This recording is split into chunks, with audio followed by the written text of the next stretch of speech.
Cool. Hey y'all. Bunch of nerds getting together remotely and playing some D&D.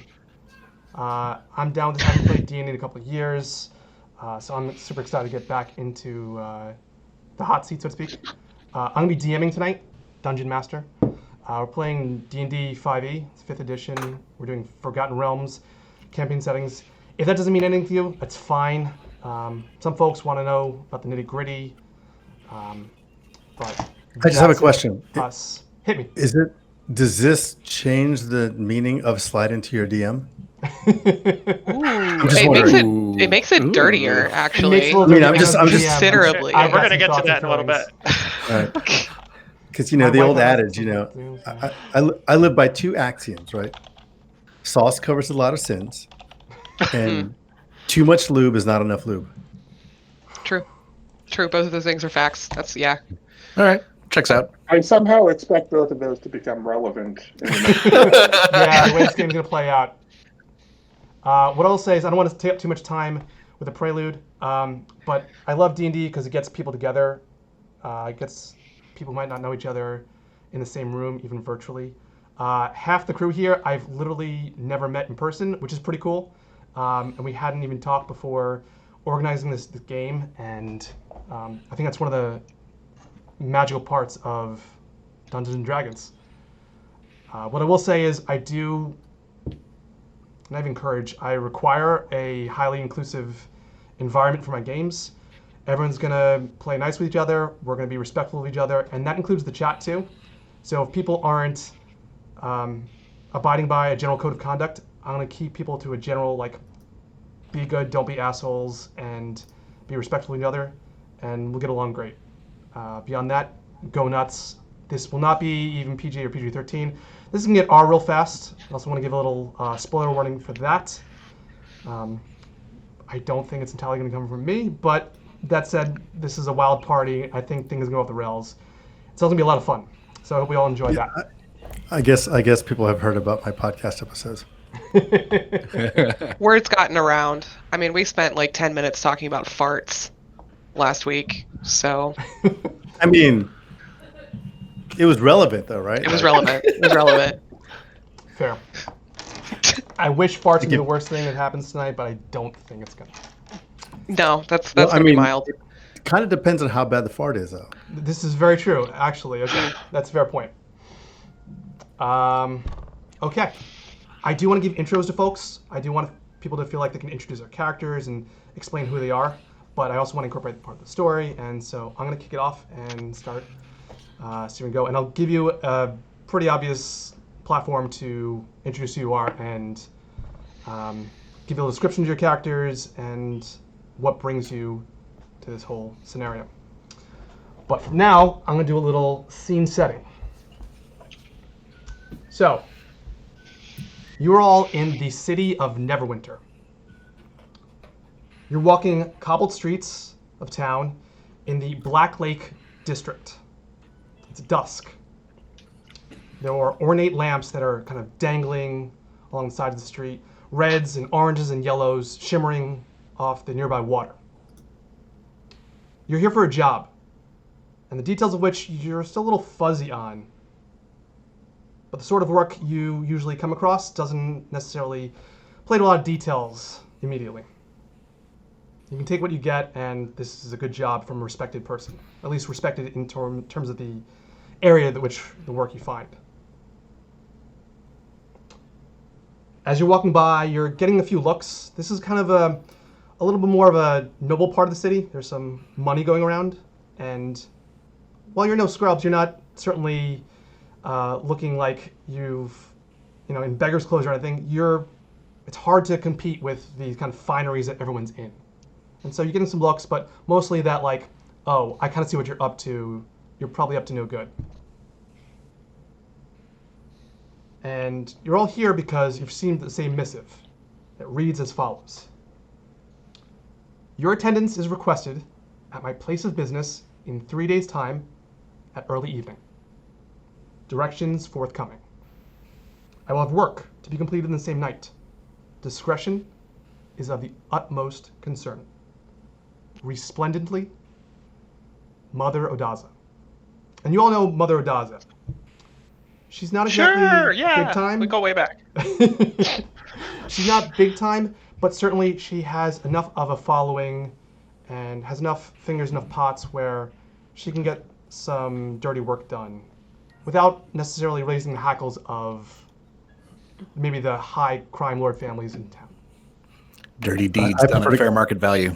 I prefer to call her Mama instead of Mother. Mother's so formal. If that's how you want to roll. So see how that goes for you. You follow the directions to your best of your abilities. They were kind of vague. They were just a general area to meet in. And you've kind of done a couple laps of the block. You haven't seen immediately like where to go. But what you have seen is one particular alleyway with a rather large orc-looking figure. He's an orc. Standing in front of it, arms crossed, just kind of silently gazing out into the street. And it's now your chance to take whatever actions you want. Who wants to go first? So we don't know each other, right? You all know little bits of rumors and tidbits from each other. You've heard, general stories of like maybe jobs you've pulled, people they've worked with, but you don't have any particular. You've never met before. You haven't run a job together necessarily. But you know that if Mother Odaza is putting a job together, then it's probably something you want to follow through in, and she's not going to take people who are going to slip up. So you might not trust each other to not stab each other in the back, but you at least are professionals, to whatever degree that might be.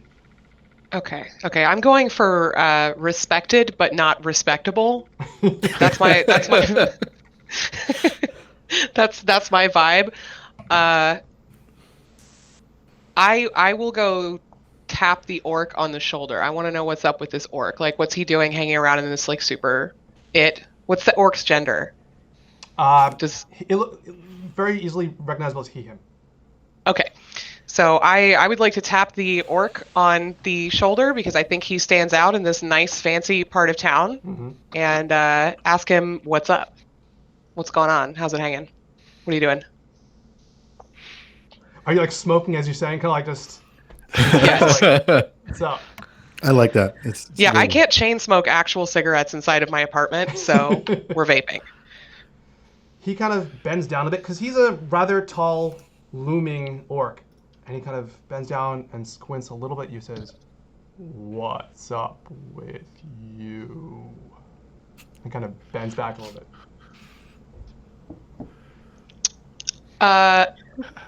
I offer him a cigarette and say, he looks not down, much, man. And he doesn't seem unappreciative, but you can tell, like, I'm on the job and I can't take. So we all arrived at once. Is this the gist? Everyone's kind of shown up. Yeah, so you've all kind of done laps around the block, and at some point you've all kind of staggered in, but once you've kind of noticed, like, each other, like, looking over, you've heard of rumors of each other, and you can spot each other, and you and the trade all know I can see someone who is of the same kind of pairing. So I'll sort of step out from the shadows in front of everyone, and you see this short forest gnome hops out, and he's wearing what looks kind of like the finery of everyone else around, but maybe not quite. And doesn't introduce himself. Says, "Excellent, you're all here. Great, we're all here for the job. Now we can get it done. Not the best group I've ever led, but let's go ahead and do it. By the way, I'm Duke Falwyse Nackle. Obviously, we're here for this, so let's go." Who put this asshole in charge? Other people in your group. What's that? Are you saying to the other people in the group? Everyone I assume is sort of starting to coalesce. And this is me rolling my eyes really hard.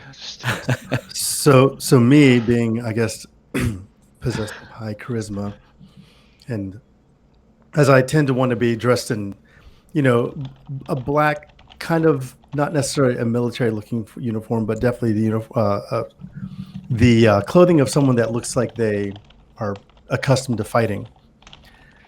I kind of look down at this little gnome and say, "My friend, what are you doing?" Listen, you're the ones out of place in this neighborhood, so we can either go inside and get the situation taken care of, or we can all stand out here looking suspicious. It's up to you. You see the orc kind of. I would like to turn stand over here and look suspicious. I would like to know who died and put Aaron's character in charge. The orc looks over his shoulder, looks back at you, and like with a weariness, just kind of like very slowly turns his shoulder as if to make just enough room for you all to walk down the alley. So I'd say I'll just start the pack. I'll Onwards the and start by walking down the aisle. by walking in front with a respectful little nod of the head to the orc for letting us pass, but not saying anything because I think our little gnome is going to be quite vocal enough for everyone else. I jog to catch up with the gnome and shoulder check him into the orc. Ooh. Give me an attack roll, Cass. Tell you what. An attack roll. Which button do I click on to do an attack roll on this thing? Tell you what, flip that for a second. Hold on a second. I'm going to say this is somewhat of an improvised grapple-esque sort of thing. So I'm going to have you do a strength check. Okay. Aaron, do Falwyse Nackle. You can either do a dexterity or a strength check. You either resist, like just stand your ground, or you try to like let her just like kind of do an ole kind of dodge move. Yeah, we're gonna try and do a dodge move here. I think. I figured. Okay, I got a 16. I rolled a 17 minus 1, there. So 16. Oh, that's not gonna do well for me. 11. Perfect. Okay. Oh, no. So Aaron. Duke, you see this coming. I'm openly giggling at this, by the way, in the background. Duke, you see that. Like, Kat, what's your character's name? Maria. Maria comes by. I have to put your name up in a second. Maria comes by, and you can see no business meant here, ready to like assert dominance. And I'm gonna catch him off guard, and you kind of like try to just back a little bit forward, and just absolutely get plowed right into the wall, and you crumple to the ground. You've taken no damage, but your ego feels like it might have been bruised a little bit. This is also on brand, so that works. What? You're continuing down that. Kat, can you stop murdering Aaron? No. I feel like I would at this point. I would kind of look back at everyone, like as a parent looking back at children fighting in the back seat, kind of shaking my head and keep walking. Okay. You all make it down the alleyway, barely. Your first battle already being fought. And I'm getting character spelling real fast. Maria, cool. And the orc is just like casually strolling behind you, not trying to get in your way, has no reason to break up this scuffle. Probably seen worse. But leads you to a doorway and gives a kind of a knock on it, and the door creaks open. And with that, you start to hear a little bit of music, and then kind of some smoke puffs up from the doorway. It's almost like a cellar entryway. That's not menacing at all. Who's going in first? What kind of music? I believe. I believe Aaron's character, who was so happy to lead, can walk through first now. Yeah. What does it look like? Like a cellar doorway? What do we see beyond the door? I mean, is it just darkness? You can't really see much yet. There's just like haze of like purple smoke, just kind of wafting in. Oh, but music, right? Was that? Like, is it party music or? Yeah. What kind of music? What kind of vibe are we? Can we get a vibe check music? on this cellar? Yeah. That's a great Plus question. one on the vibe check. Yeah. Can you all hear that? Nope. Oh, roll yep. for vibe check. Yep. Yeah, roll for vibe Roll check. for vibe. Yeah. Roll for Definitely vibe get a roll for vibe check. If anyone wants to do a perception check, you're rolling at disadvantage because there's music, there's talking, there's smoke. There's basically very few ways you can actually perceive much more through the doorway until it. Purple smoke, music in a cellar. So this is where I need help from my folks, because apparently I have got passive wisdom on perception. That's number 10. How does that work? So it's not passive in this scenario. It'd be like passive would be if there's something to notice that I don't want you to necessarily roll for that exists outside of like you actively trying to look for something. It's you're walking and your general awareness of what's going around. In this case, you're actually trying to look through a doorway, hear a sense of what's happening in there. I'm just going go right in. I'm just going. Yeah. Yep. Boys, I'm going for it. Let's go. So Yeah. I apologize, but I've seen worse, my so super automated speakers started giving me search results for something I didn't ask for and talking in my ear. So what I was asking was the answer to my like passive perception check. What would I do then? Would I roll for that? Not for passive. Passive just like exists. It's like if I have a challenge of like 12 as a passive check for the party, and all of you walk through, anyone who had 12 or higher would notice something, anyone who was below would not. This is more of an active scenario of... Okay. I can still hear you though. It's wireless headphones. So I say we go for it. Who's walking in first? I say that we let Aaron's character walk in first, but Sure. I kind of want to push him down the stairs as he passes. Listen. I'm ready for it now. Are you? No. You think Maria's going to do it? I'll walk in first. I'm ready. Okay. So the two of you walk in with the rest of your party falling behind. And you led through a small path. I'm sorry, take that back. So cloying smoke is pouring out. It's kind of like starting to tickle the back of your throat now. It's really starting to take bigger lungfuls of breath in it, and it's a lot. But there's a sweet smell to it, and you can kind of appreciate it in general sense. Is it kind of getting us high? It's get a little high, a little contact high there. Not Okay. gonna lie. Yes. All right. You walk further in, and your Is vision there starts to definitely clear, an it's orgy farting. going on down there? Not definitely. Can I mean, I it's do a perception questionably check an orgy. for what we were inhaling now that I breathed some? Sure. Give me a perception check.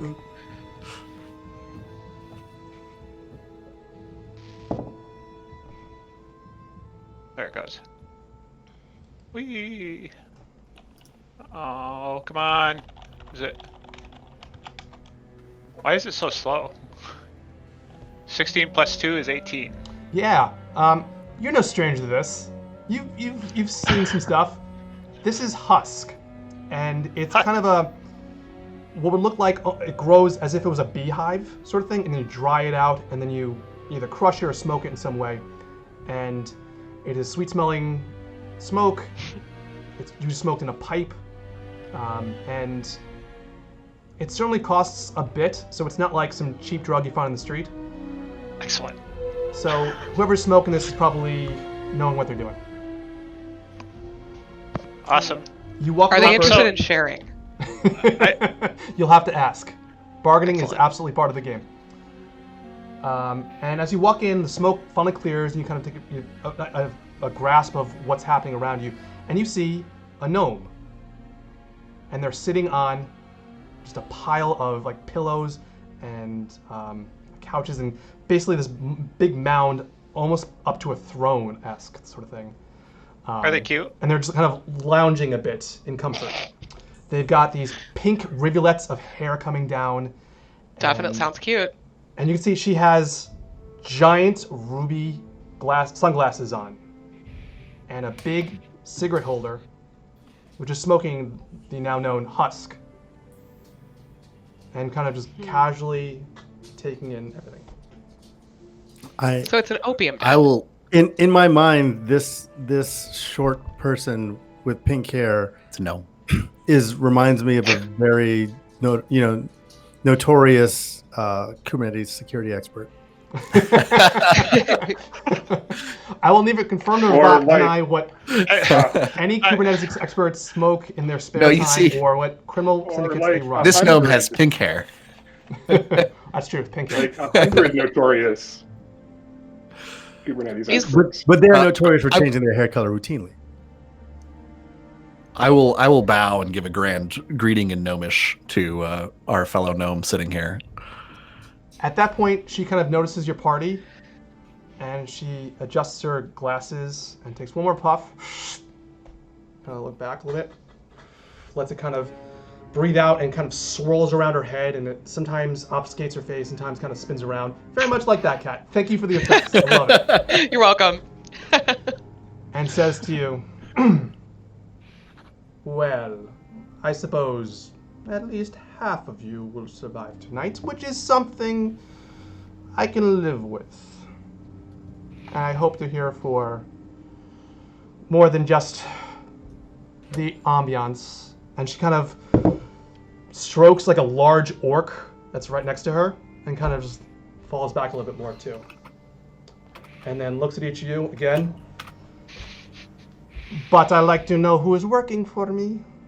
And so I would ask you each to bring to my attention exactly who you are and what you think you bring to this job.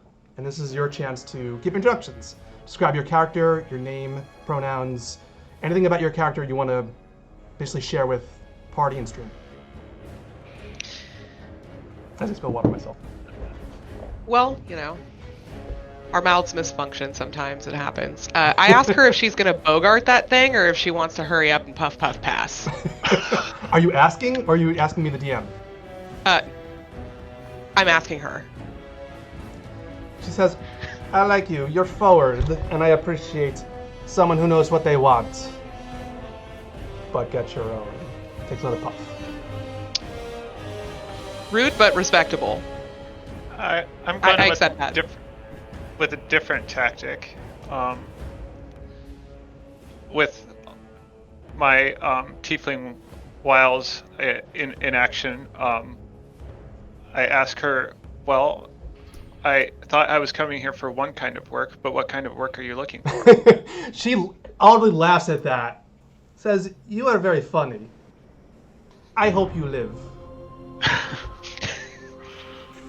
And she kind of looks over to this hulking mound of a druid, and you are the quiet type.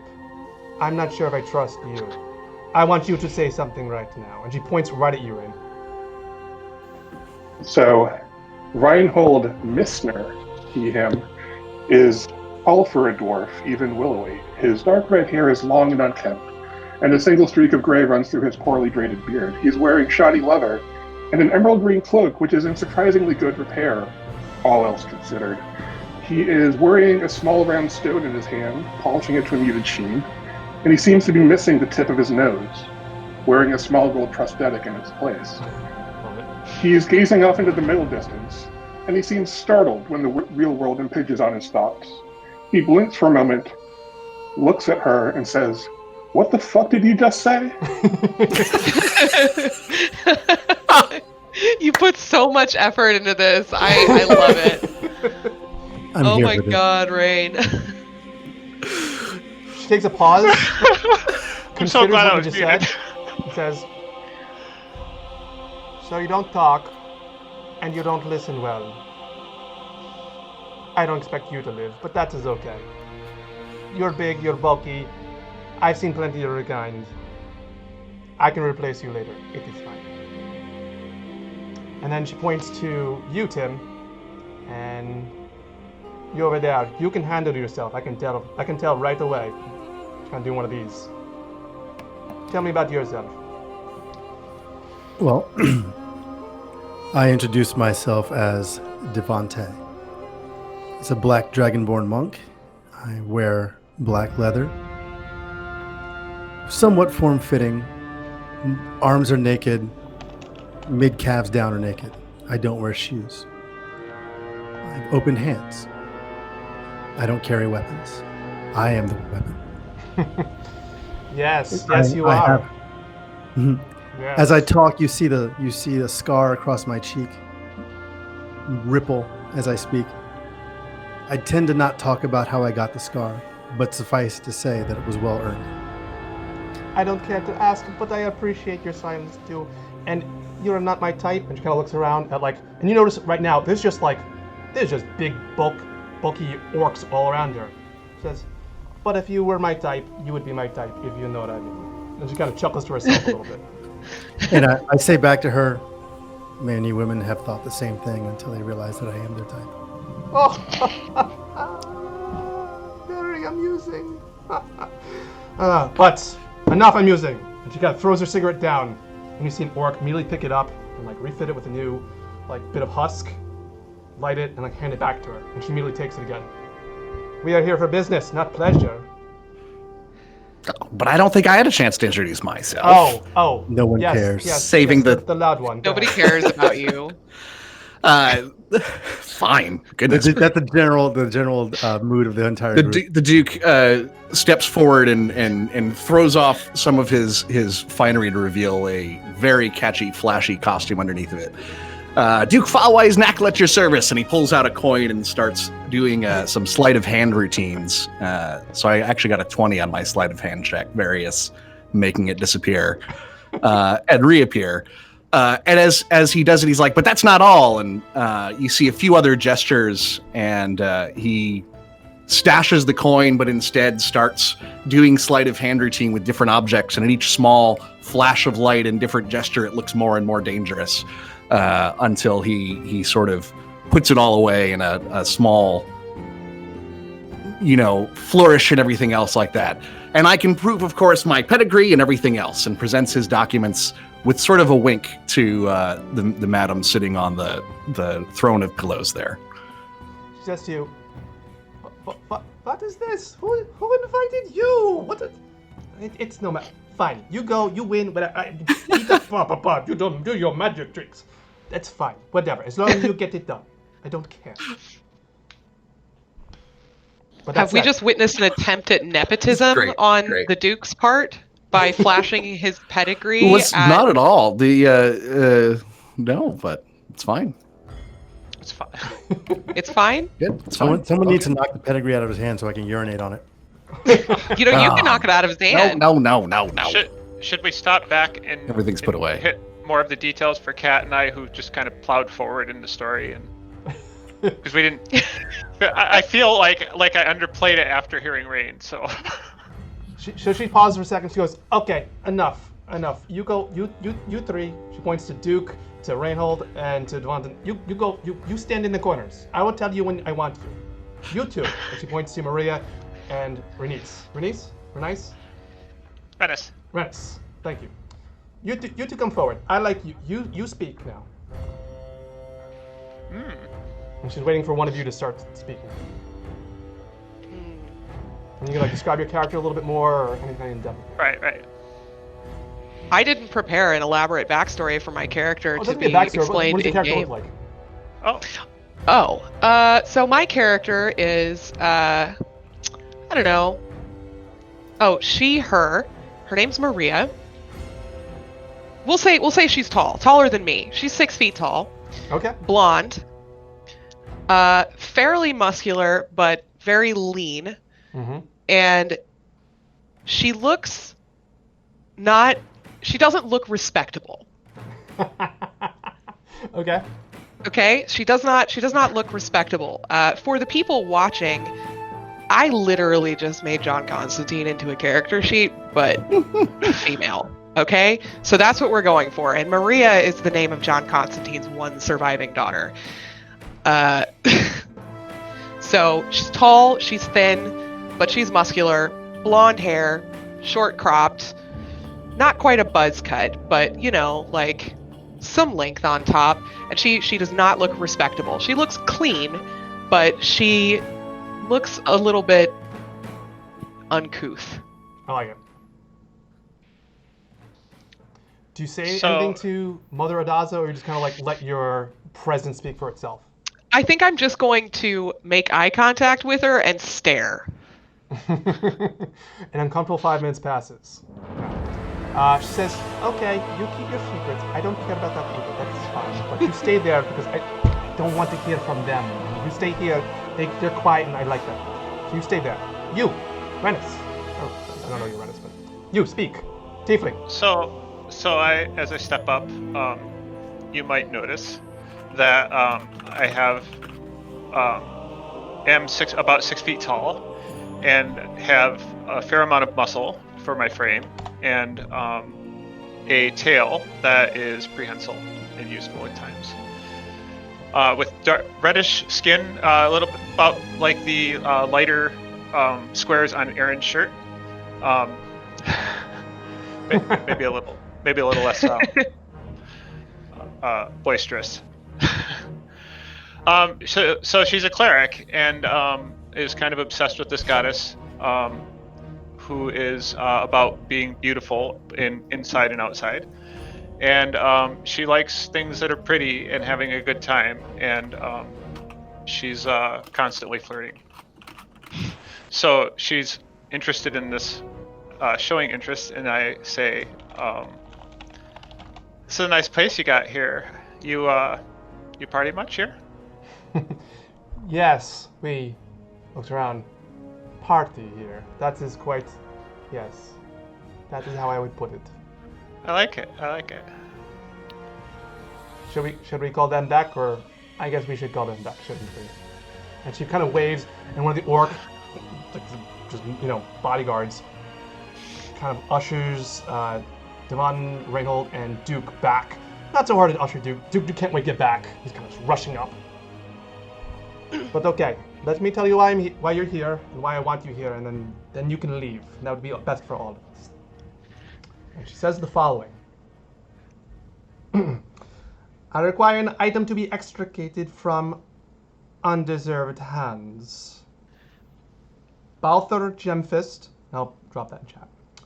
A collector in town has acquired something of mine, and I wish for you to retrieve it. Spoils of war, he says. A cold war between businesses in Neverwinter, but never mind all of that. It arrives tonight.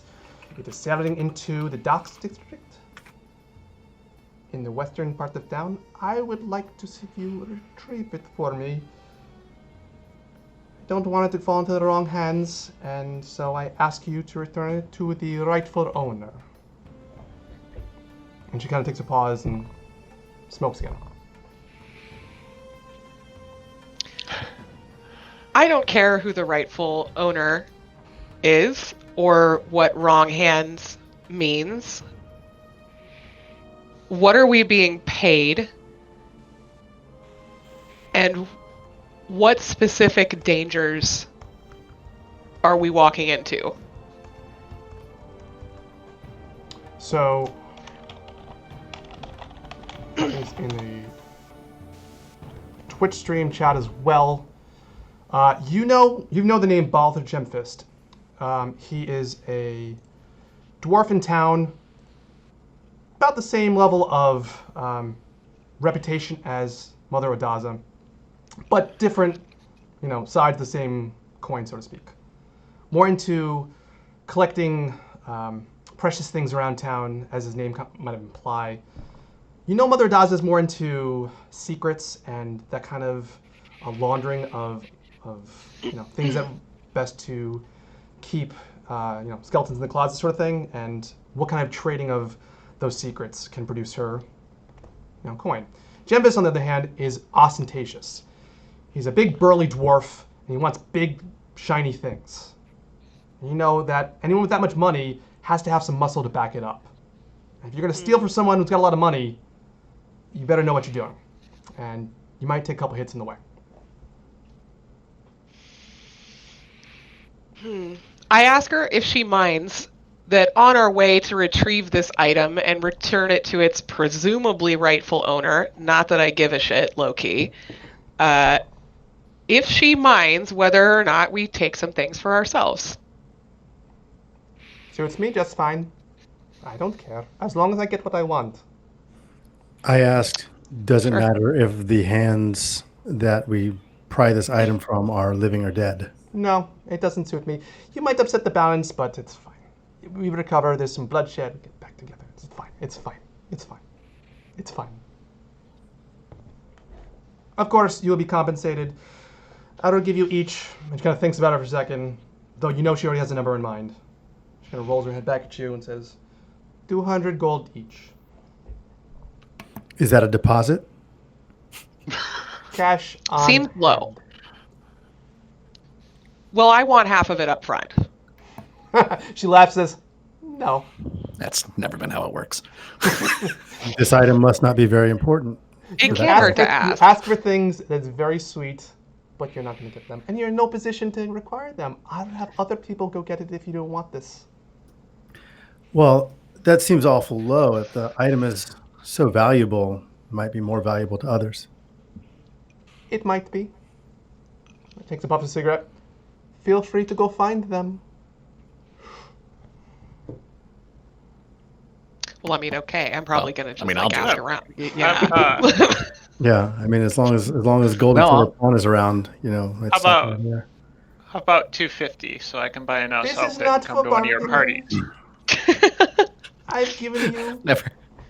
exactly what I think you deserve for this. And if you don't want it, that is fine. That is fine. There's the door. No harm, no Have to foul. try. Well, I ain't got anywhere else to be, so I think the time to negotiate is when we have the item. Possession is 9/10 of the law, they say. We'll be back with it, and then we can work out a price then. Okay, I will see you later. The docks district, go. See you later. And Did she we kind know of like where it was? has dismissed you.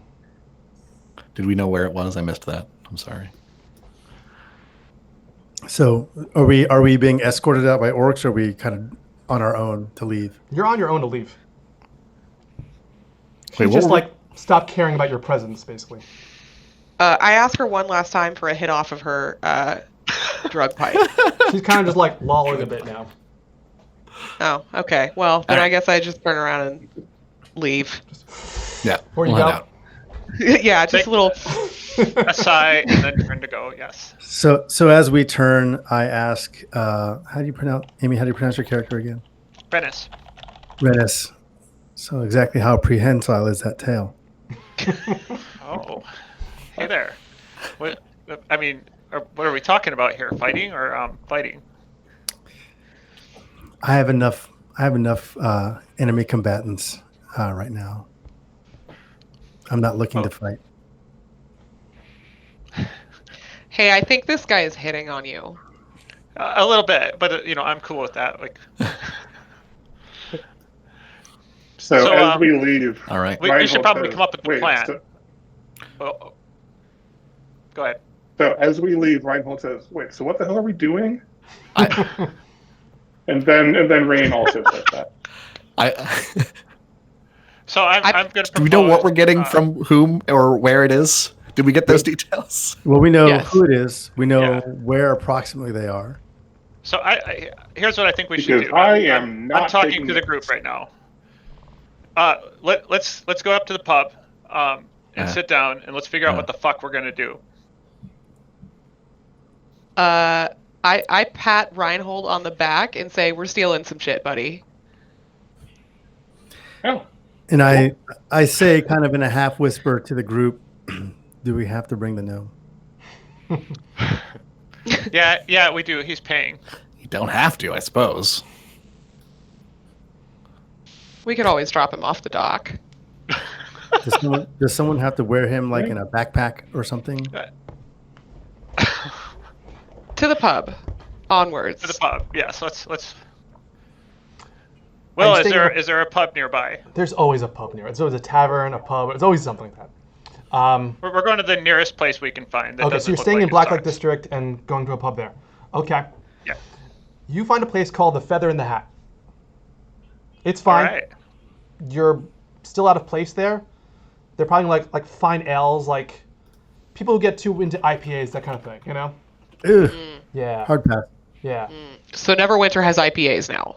Yeah. They do now. It's gotten hipster. Well, he did describe it as bougie assholes there. Is So. the bartender cute? No. Okay.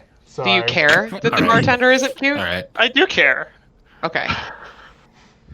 You look at them like, oh, okay, fine. I guess I'll just get a drink then. Yeah. Is the bouncer cute? There is no bouncer. All right. It's a respectable place. So Means Don't can't have get kicked out. bouncers. They'll just get the police. I would like to ask the bartender if he knows anything about the person we're looking for. Are you giving a name? Are you? What are you Oh, yeah. telling them? So, play this out for me. The bartender's there.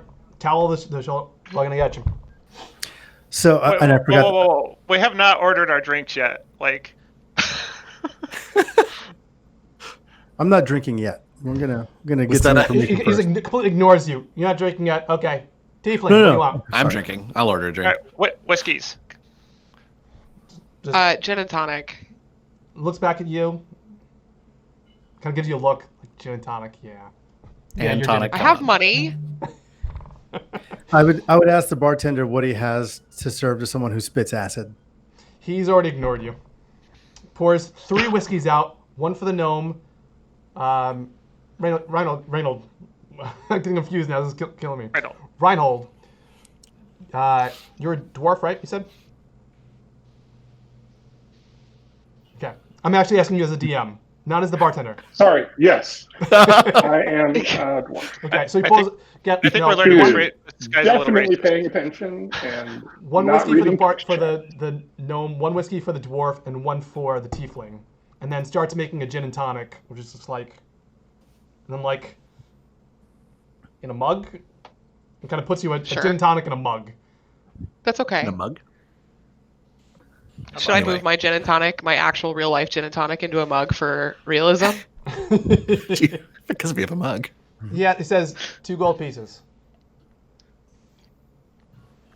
Wow, who's paying? I will pay. That'll The make gnome that is easy. paying. The gnome is always paying. He swipes him up and looks at him. Look at that jacket. He's always paying. The gnome Looks has for coins. established that it has money. It is actually coins. And he kind of takes it and accepts it, but not terribly believing you all the same somehow. Somehow feels like he's still being, tricked here or what have you. I don't think I've been to this bar before. Why would he be suspicious? So he's just standing there now. He's kind of wiping off the countertop. So I lean in once again and I ask the bartender, "What do you have? What do you know about?" And I forget what the gnomes, the person we're looking for, what their name is. Bartender says, The person we're about to steal. Balthar. "Can you give me a name?" Well, I'm asking as like the player to the DM. I don't remember what the name is. Yeah. I know. That's why it's fun. Does anyone in the party remember? Balthar Gemfist. Balthar. Balthar something. Gemfist. I thought you would still tell us afterward. Yeah. Now, Aaron, do you whisper this to your Dragonborn friend, or you're just kind of like, you just like step in and like say it yourself, or what, No, sort of the mumbling it under his breath as he's stumbling through the name. Excellent. Well, So as I asked the bartender if he knows anything about Balthar Genthis, I happen to have in my pocket a pretty rare piece of jewelry that's worth more than a few gold coins, and I kind of slide it over to the bartender as he wipes the bar down and ask him if he knows anything about this gentleman. He starts putting a hand down on it. And I put my hand on top of his hand and I look the bartender in the eye, say, "Do you know anything about Balthar Genthis?" So as you do that, like your Dragonborn claws get into his handle a bit and kind of like jerks back and kind of pulls it and like rubs his handle a bit. No, Yeah, I don't want to hurt it, but I do want him to feel the fact that there are claws there. He recognizes it now. He's like, all right, fine. Yeah, I know him. He throws his coin around. He has some nice shiny things. He's into the precious things. I don't like to mess with his trade, but he's free to spend his coin here. He wants a drink. What can I do? Do I know anything about him? Yeah, he's got beefs around town. I don't want to get on his bad side. He's got enough muscle to make it someone's bad day worse, and I don't want to be into that. When was the last time you saw him? Oh, I can't remember. He's not going to come into an establishment like this very often, but a couple weeks ago maybe. He's in and out around town. He's got places to be. At this point, I walk up next to. I'm sorry, Tim. What was your character's name again? Devonte. Devonte. I walk up next to Devonte and lean up close next to him. Drink my whiskey, and grab his arm with my tail and say, "Hey, detective, why don't you slow down for a minute?" I lean over and thump Devonte on the ear and tell him to stop antagonizing the person pouring our drinks. Do I have ears? Because it ear hole. I have ears. Do you? Okay, Like a if you lizard. don't have ears, Like your then midgets. Yeah. You're the thing that most closely approximates an ear on your I mean, head. like a Ferengi, if you touch my ears, it's like an erogenous zone. Well, okay. Well, it gets your attention though, don't it? Well, that happened. Says, look, I don't want trouble. You're spending my bar. I appreciate it. Ask questions. I'll answer. He's got, his hands on some stuff. He's bringing stuff into town, usually through shipping, and, he tries to keep that on the hush-hush. He's very secretive. He likes to pretend like he's very clever. I've heard stories about people going in trying to pickpocket him, or worse, trying to raid some of his warehouses, and they don't end up very well. No, at least we're not trying to do that. Pieces around town, and I don't want any of that. Oh well, of course, no, nobody. Who would try such a thing after all of the No stories we've all heard about people trying something similar and it ending poorly for them? Certainly not for 200 gold a piece. What I will say is he's tried to order, some, expensive rare bottles from me before, and he's kind of stiffed me on a little bit. And what am I going to say? I'm going to come back to him and, hey, you owe me money? No, if he pays me, I can take it. If he doesn't, he's going to muscle me out of it. So, just saying. And he kind of pulls out his collar a little bit. If you rough him up or just, bruise his ego a little bit, who am I to say to stop you? So say we go, right. Talk to him for you. Like, That'd be what are you looking for out of this conversation, and what are you willing to contribute? I didn't say anything. If you want to do it, if you don't want to do it, hey, I'm not hiring you or anything. Your business, you're looking for him. You clearly have some kind of vendetta against him or anything. I don't know. I wouldn't say it's a vendetta. It's a friendly conversation. It's a friendly conversation. We just, maybe we can, help you out in exchange for He kind of some help. Okay, fine. Here's what I know. I know he's got a shipment tonight. Kind of starts whispering a little closer. Very much on the hush hush. I know you didn't hear from me. There's actually 2 shipments. And one is going to try to, pretend like this is the important thing and parade it through the town and through the streets. And another one in the sewers. And that one, if you ask me, that's the one to look after. Oh, god damn it. A sewer? The sewer, you say? I did Yeah, say bad worse. But why is it always the sewers? All right. I think we should sit down and talk about this. Thank you, barkeep, for your valuable contribution. And I didn't do anything. What? I didn't do anything. Yeah, enjoy your drinks. Kind of talks very loudly. Another round, please. Oh, it's interesting. Are there? He kind of slides you 3 more whiskeys. Renice and just. Because so I suggest we find a corner booth or a private room. Is this the kind of fancy bar that has private rooms upstairs, like in fantasy novels? This is exactly the kind of tavern that would have such a thing. You can't have shady dealings in the bar without a private room. You can find a corner booth. It's private enough. This is a place where, if you want to be seen, you can very much easily be seen buying drinks at the bar. And if you don't want to see, you just find a corner and you talk it out. And who's to see you there? Well, we should do that. Yeah. Y'all, would you like to attend me towards this quiet booth in a corner where nobody can fucking hear us talking about the robbery we're gonna do? I'll go sit down. Are these rooms free to use? They're less rooms and somebody more talk like to the bartender. they're like booths. So in any kind of bar. Like high walls and shit. Yeah. Off we go. Yeah. Really private. Off we go. You find a corner one. There's enough for the 5 of you. I'm gonna say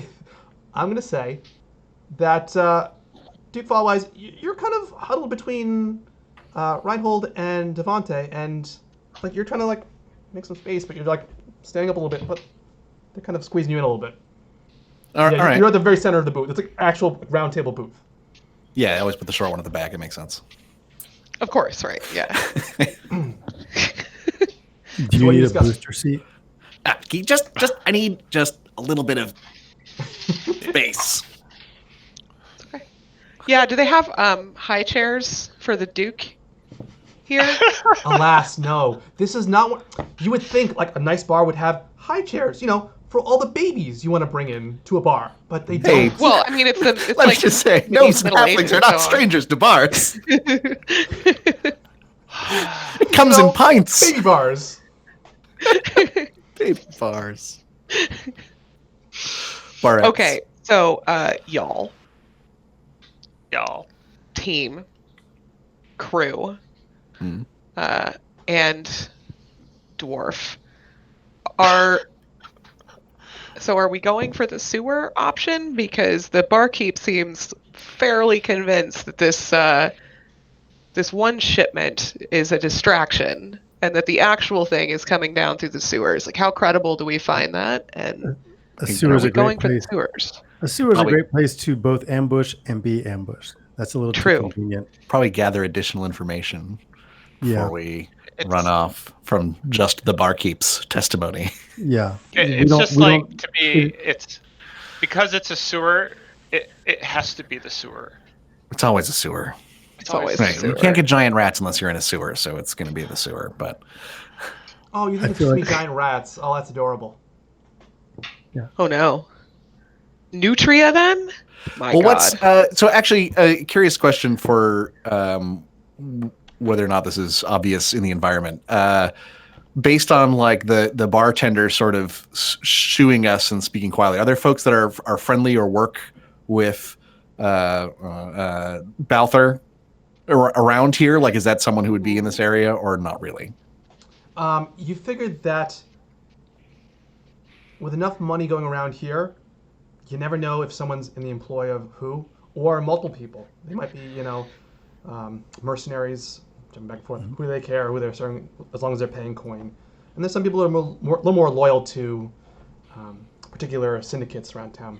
And you can't quite tell. You don't know here's the hierarchy of syndicates around town and who works for who exactly. There's no direct chart. My thought is, do I think that if I sort of make my way around the pub chatting with folks, I might be able to ply some more information from well-lubricated folks? Most likely not. These seem like people who I wouldn't say make their money fairly or This within is law, more all right. But they're if we're going to categorize It's not the bar off the docks anyway. Yeah, Like, they're that's more lawful like- evil like kind of Moss where, Eisley. like they play the All right. law rather than stealing directly. all right. I'm trying to find the folks that are like, who are my unloading and loading folks? That's what I'm looking for. So here's the We question. need to I go have to a for- less reputable Yeah, bar. it's too Yeah. reputable. My bad. The question I have for you, my fellow companions, do you trust this bartender? He sells me alcohol. There's bartenders don't lie. Come on. Works for me. Bartenders. It would be a weird thing to lie about all of a sudden. Yeah. It would be a No, really but- bizarre thing No, to go no, lying about. He had this story ready. See, there's a difference between lying about somebody being in the sewer. And Sure, being he able could have to been trust his word. intentionally misleading us. We've got there's an Mhm. actual thing for that, right? Is that Yeah. can Is we there like roll an our intuition? insight check to see how we feel? Yeah, let's do that You're doing an because I insight want check. to see if anybody has a feeling about this bartender. My insight is I've Let's see got what's the closest to sense I got motive. a +2 on insight, I guess. I have a +1. What do you want us to Would a roll? +5 be useful to you? Wait, a what? Would a +5 be useful to you? Yeah, let's. It try would that. be. What are we? Yeah, just tell us what buttons to press, DM.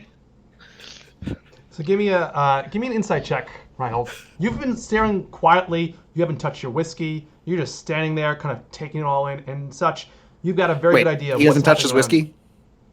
That's us. I'll grab his whiskey while he's. around. Fair. Give me a perception check. Put a little Well, spit of insight- acid into the sorry, whiskey insight check. before Aaron drinks it. First of all, Reinhold does not let the annoying gnome touch his whiskey. But what if I try to be sneaky? You can try to be sneaky. I rolled a 22 on sleight of hand. He steals the whiskey.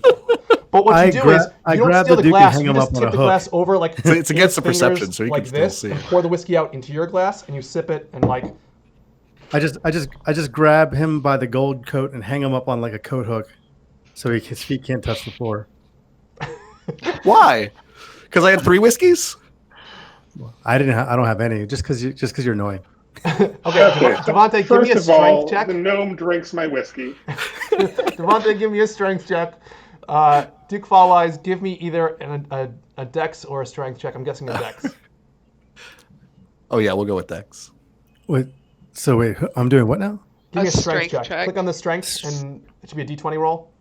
Let's see. My strength is a 14 plus 2. If you just click on it, Yeah, just it'll click roll on a it. die It'll roll for for you. I click on. Strength. Click on the word strength. I got 5. Okay. 14. Yeah. Oh, Damn. So just like down between your legs and like kind of behind you, kind of doing a little. Kicking me twice. Yeah. He easily gets about out of your every little grasp.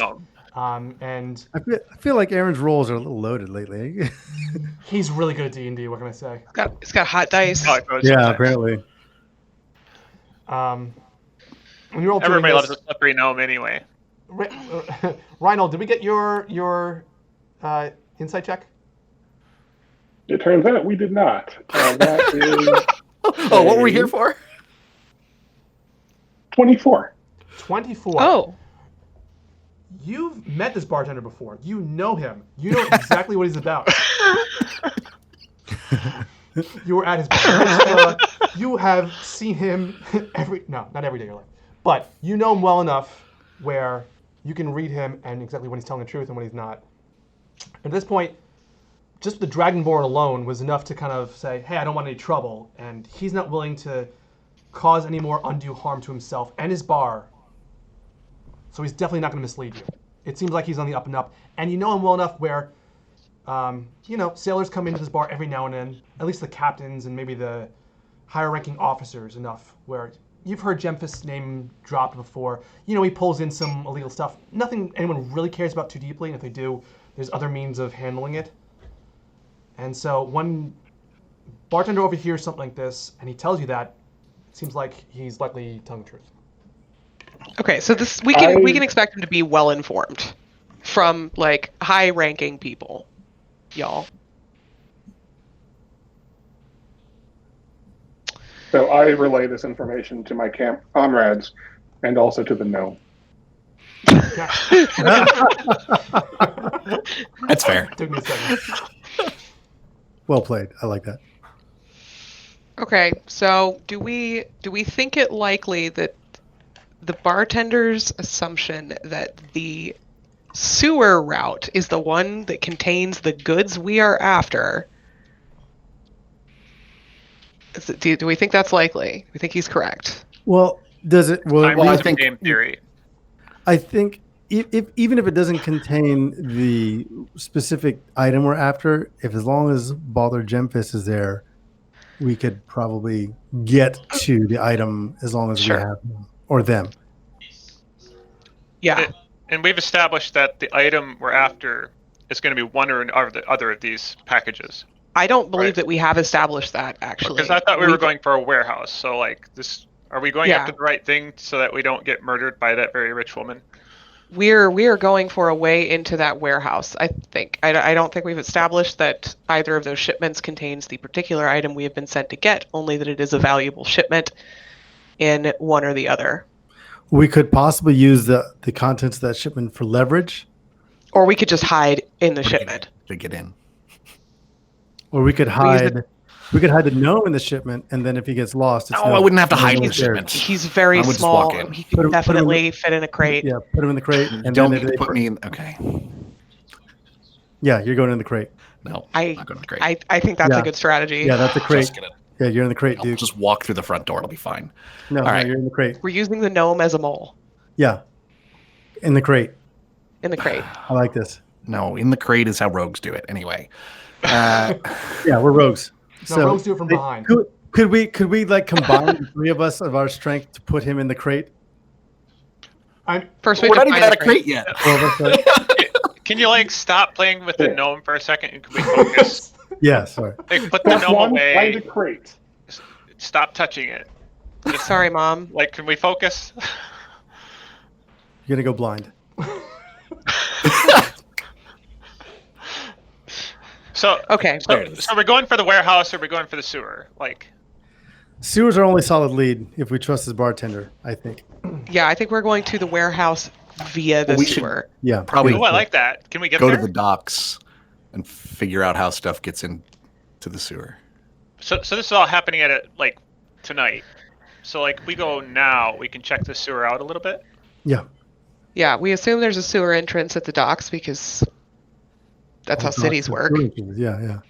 So, I vote, yeah, we go down to the docks, we scope it out, see where the sewer entrance is, see how far it is from the warehouse, and, Wait, do we know where the Listen. warehouse is specifically? I'm sure we can ask around, or we can just follow the shipment. Yeah, I think we follow the Or is shipment. there somewhere we can Right. get a map? Yeah, is there like Like, Apple is there- Maps or?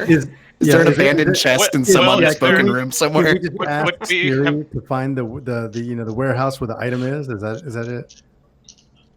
Would we have spotted a place where we could get a map of the city? I will say that Yes, you good. know the layout of the city well enough, having been here for some time, Yeah. that you can get around. Any map you find in the city will probably not have super secret warehouse where I keep stolen goods here. You should do that.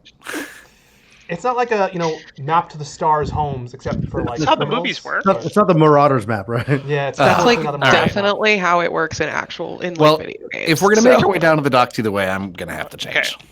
Yeah, we should go to the docks. I think we should scope out the sewers, and if this secret shipment is, whether it's got the thing we want in it or not, it's definitely going somewhere where he doesn't want other people to be able to see it. He doesn't want people to know that it's there or where it's going. So it is probably going to the same place where the thing we actually want is hidden. So IMO, we go to the docks, we scope out the sewers, we wait for the secret shipment. I think that works. All right. Why are we there? Like, I don't want to look like a bunch of idiots standing around staring at holes in the I mean, dock. we could- And like, what's our plan? Are we just walking through nonchalantly, or are we gonna go talk to a man about a ship? I was gonna go see if anyone works at the docks and knows what's going on. We want the degenerate bar in the docks. Okay. We're looking for a bar. Okay. Another bar. Yeah. That's what I'm I- looking for. If these I don't guys need are to real change pros, they clothes. probably got somebody watching the area already. Yeah, I don't need to change clothes. I already look like a degenerate, and or a ruffian. But the Duke over here is going to be a problem for us from like a No, I'll be a problem in these clothes. I'll be right back. level of conspicuous. Where should I Okay. meet you? Meet us at the dock. So we know the town well enough to know like where bars are in the docks, right? Like, so Where are we going? Do we know the name, Bill? The seat bar in the docks. So like the opposite of the docks district is going to be a little more than just like a block or two. But there's some hot spots along that, like there's the port itself, and then you walk like a block in, and then just the bars, right? Right. And having frequented a couple of them, I'm gonna say, Renice, you know of a particular one called the Driftwood. yes. And there's an unseemly sort that frequents it. They talk, they gossip, they get into fights. Everything you could want in a sleazy dive bar by the docks. Awesome. That'd That's probably exactly be what your I'm looking go-to. for. Awesome. All right. We're going to the Driftwood. Okay, go to the Driftwood. Okay. Meet us at the A bar by the Driftwood. docks called the No. Driftwood. And we probably shouldn't all pour in at once anyway. So, Yeah. So how are we doing this? Should we split up into groups? No, I Yeah, watch a you lot know, of horror like- movies. That's never the move. I think if we all say show up soon but not too soon, we should all get there at a different time. All right, let's do that. Okay. Well, I'm gonna have another drink. Yeah, y'all do what you're gonna do. We just don't tell you when we're going to arrive. We shouldn't all arrive at once, right? That makes sense. Yeah. Yeah, let's do it. It's fine. I finish my drink and leave immediately because the bouginess of this bar makes me uncomfortable. So I finish my drink, IRL as well. And I go to the driftwood. Maria, I start making my way there. But like, you're flipping people off as you're leaving, though, right? I'm assuming it's just like, are you tipping off chairs? Are you, like, how are you making your exit? I thought you stole Fuck silverware. you, fuck you, fuck you. You're cool. You're cool. You're cool. She's picked a couple Fuck pockets on the you. way I'm out. out. No, I'm not picking any pockets. That's not quite my style. But I will, I don't know, kick one chair out of the way instead of like bumping it with my hip or pushing it neatly up against a table. See, that's why I will not bother closing the door behind me. Ooh, the ultimate insult. An open door. I hated that when I was a bartender. Actually, it drove me crazy. And everything including, I was raised in a barn. Take that. Well, now you're air conditioning the outside too. Okay. As a father IRL, I feel this to Hey. my core. Reinhold, we doing a couple more rounds? Here, and I'll pay for one of Sure. yours. I'll pay for the drink I took from you, too. Okay, so you have some more drinks. Maria makes her way And I head out. So what? Oh, I just sort of run off because I've got to go take Change. care of changing first. Right on. Are you changing like in the bar bathroom or corner or like? No, I'll street? change on. I'll find a spot on the way and change. Which I don't know if you want me to do that now or you want to wait till everyone leaves the bar before we get there or whatever. Is there a whole like? It's magical not a girl big thing. sequence Here, I'll involved? just do the thing. So in some alley way along there, I switch clothes and pull out a disguise kit, and then starts doing himself up and looks much more like a dock worker. Hair is a different color and looks like an entirely different gnome by the time he arrives back. By the time he'll arrive at the bar, sort of later than everybody else. Actually, I sort of make my way to the bar first and kind of hide in the shadows somewhere. And with a gesture, a white owl appears off in the distance and flies up. And I will sort of post up in a corner It says you're a and wizard, Duke. send my vision into my familiar, who will sort of watch the area as everyone arrives. Sounds I wanna good. eat this I'd like owl. you to give me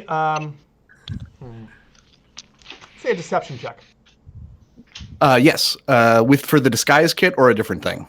For a different. Oh, I already have. Never mind. I'm already proficient. So, I got. I roll a 3. I got a 6. Just what I was hoping for. Thank you, Aaron.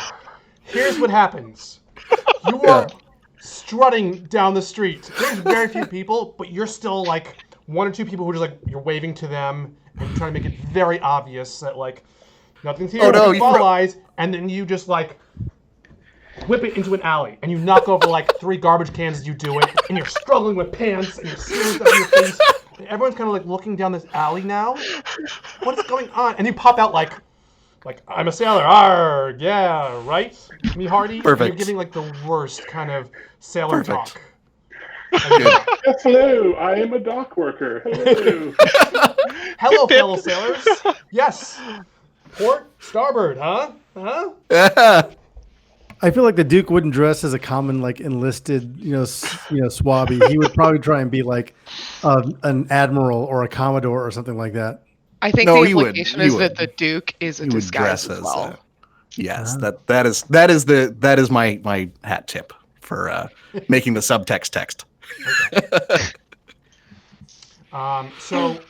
So staggering out and say that Maria, you've scoped out Driftwood. Duke Falwyse, you've changed, but you're still on your way. And the rest of the crew is like just leaving the previous bar now. Maria, you walk in and very different, but you're just like, I'm home. And you kind of stride up, and the kind of bar where they take one look at you and go, okay, there's your gin and tonic. And you don't even say a word. You've never met the bartender before, but they can tell. Do you flip him a coin? Do Cozy. you pay for it all? You're just like, my tab, and they know. Okay. I would like to do a circuit of the bar, and I would like to see if there's anybody who looks a little bit out of place, a little bit too moneyed for a bar this crappy. Okay, give me a perception check.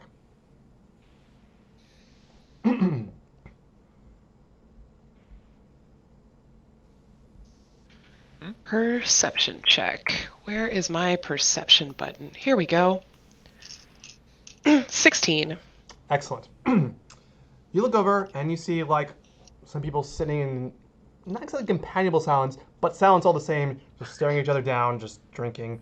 Like they're coming off a long day. They smell like fish. Not great.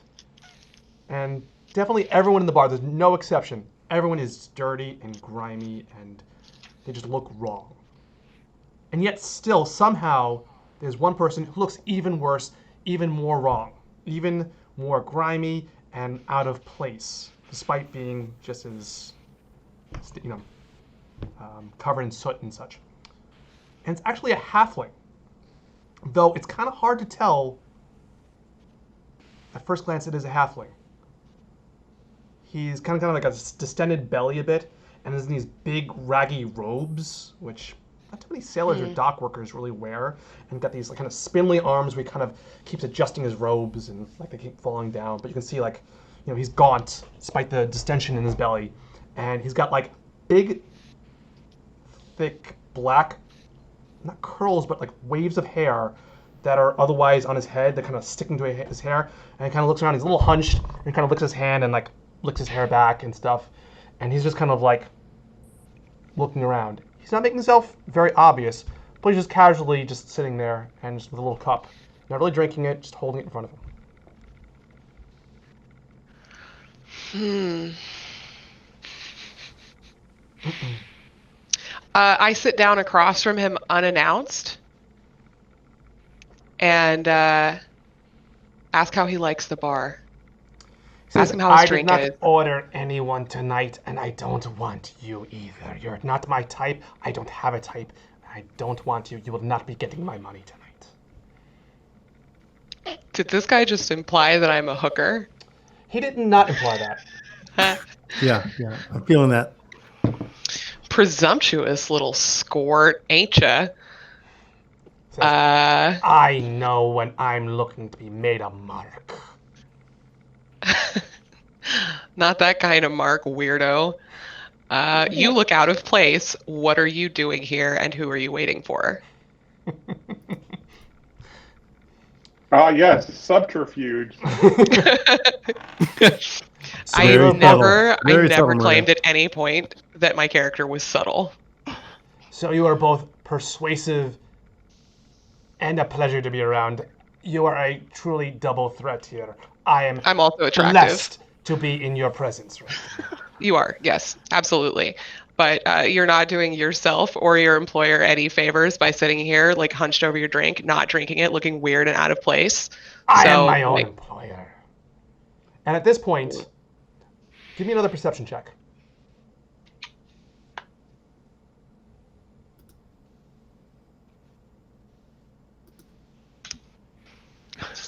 Eight.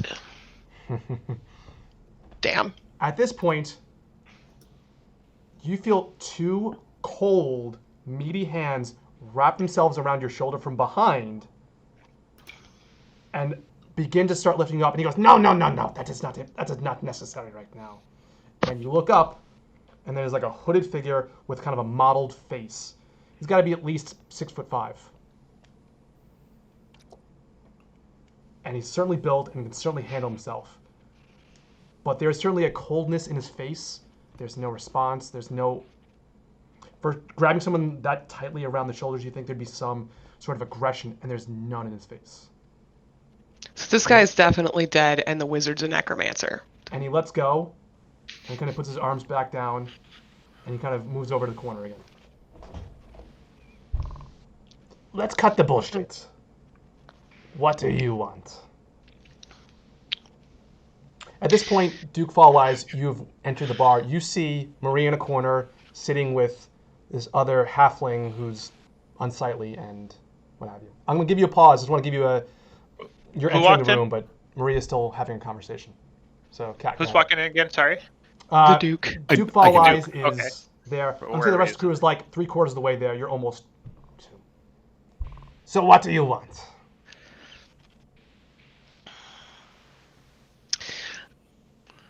I didn't think this through, did I? No, you didn't. Oh, she didn't think this through, did she?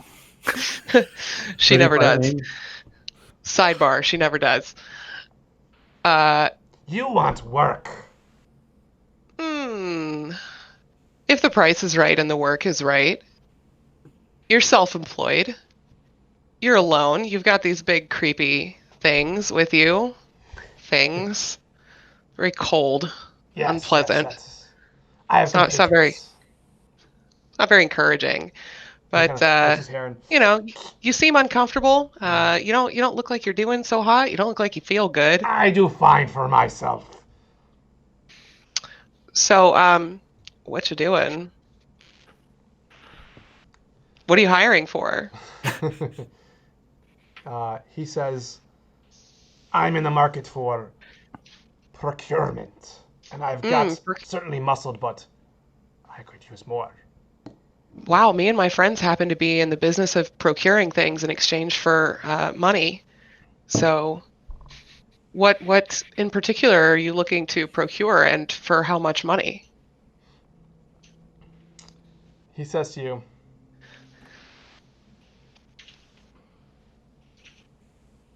is that right? He says to you, there's only one person who would send someone such as yourself into a bar, into this area at night. So how much is Odaza paying you? And he cuts you off and says, don't worry, I'll double it. Double, you say? Oh, so I'm thinking to myself, this is the wrong hands that she mentioned earlier. I'm going to tell him, but I'm going to lie. I didn't want to say it because I knew you would get there. As I walk in, I assume is around here. Like I just see them all. Do I see? Yeah, you've approached this. If Maria in you the want to corner? approach, you can, but you can take some action now. Okay. No, I was going to start to just overhear the conversation and kind of, not get too close, but not make it look like I'm not trying to get too close. Okay. You definitely heard the word Odaza, Yeah. and you definitely saw. Yeah, and I want to kind of lean in and try and hear what's happening. Okay, You saw the I'm going end to of, tell like, him the that bodyguard she's paying... pull his hands off and walk away. So you know something happened. You haven't quite gotten all the details of the premise to that, but shit's going down. She's paying me and each of my companions 400 gold. He says, I know her price is. And I want you to do a deception check. Okay. 23. Fuck yeah. And I know that's exactly what she'd pay. He kind of like grumbles a little bit. She must be better than she's done. 400 gold. She must... Kind of pauses. She must really want that weapon. She super wants that weapon. Very well. That weapon is I will definitely give the you thing she 800 super gold. wants. 800 gold apiece, huh? No, I said 800 gold pieces. 800 for me specifically. Hey, wait a minute. This really isn't a one-person job. Even with your 2 muscle-bound freaks over there. This is just the one. Just the one muscle-bound freak? Okay. Just the Even with one. your muscle-bound... Just the one. Thank you. I take good Even care with of your my muscle-bound freaks. freak. They have to This work isn't- out. They have a stringent diet to be so bulky. 800 pieces for me alone. That's still giving you a pretty good deal. Better deal than the other lady is offering us. So I'm gonna have to pass because I got to pay my crew. I got bills. How big is your crew? I briefly consider leaving out the dwarf, but or gnome, The gnome. but then consider that he's very compact, and the ability to cram something into small spaces is potentially useful.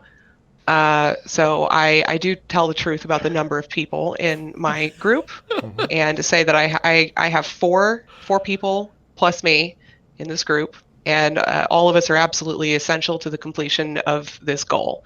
And he can pay us all, or we'll just sell it to this woman that he clearly hates and who also wants the thing. Okay. At this point, Renice, Reinhold, and Devonte welcome to a bar. This is why the long tail? No. Why the long tail? I don't know. I was going to say that. Why the long tail? And he says to you, but you're leading the crew, right? And he's talking to you, Maria.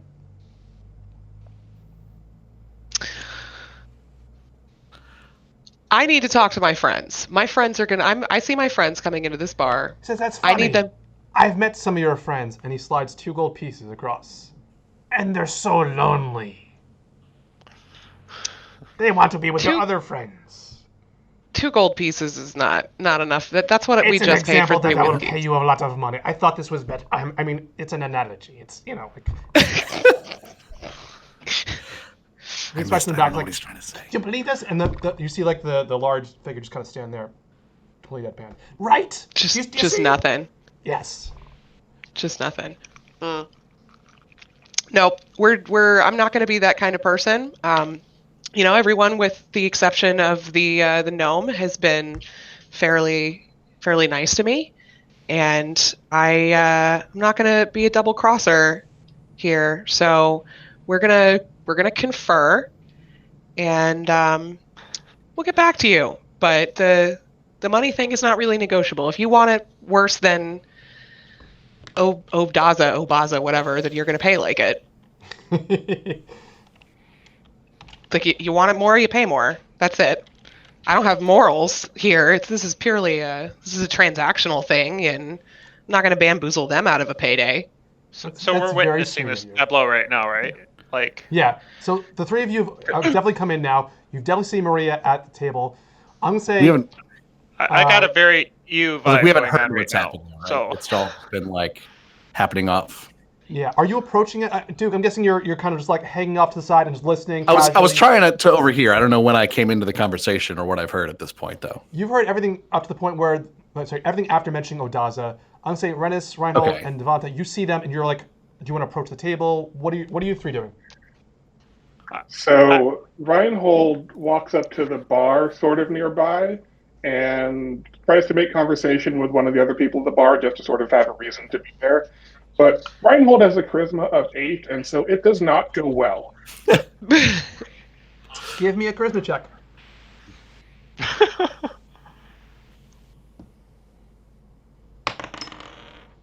Ooh. Oh, 13. That's not a laugh you really want to hear out of your DM. The guy next to you says, I'm pretty sure I slept with your mother. Out of nowhere. Just like, that's the best insult he could come up with. It's not very clever, but it's just like he's not a good trying one. to goad you into a fight. It's a solid one. It's a solid. I would do that. That's what he's got. He rolled a 3 minus 2 in charisma. Yeah. Okay. Reinhold casts Shillelagh. Okay, you cast Oh it. no. Are you swinging it or something? That's your action. No, I'm just casting it, and I'm taking my quarterstaff out. So your quarterstaff just grew in length And and then says, then apparently I'm that's what asking you him get what off he on. said. Okay. Ugh. And kind of walks away. Good lord. Do the rest of us notice this going on? I'm going to say your back is to the bar. You don't see it necessarily. Okay. Renice and I think Devonte, I've seen you definitely it. see this. Casting Shillelagh is a bonus action. I just didn't want to Thank smack you. him. You're absolutely right. I'm kind of having a moment that this place is kind of like like not great for me. Okay. I'm very uncomfortable with how like shabby it is, like the opposite of what Maria is going through. Okay. And so all I can really think about is the shortest path to alcohol, and that's past the dwarf now, who's trying to get in the way. So I'm going to move up to the bar. So Cool. how does that work with his altercation? The altercation So ended quickly. So he walked. Yeah, I'm done now. Yeah. Okay. I'm just like, can you believe done these now. people? There was more confusion than like anger at the end there, and just like, Okay. are we fighting? Are we hitting on it? I walked away.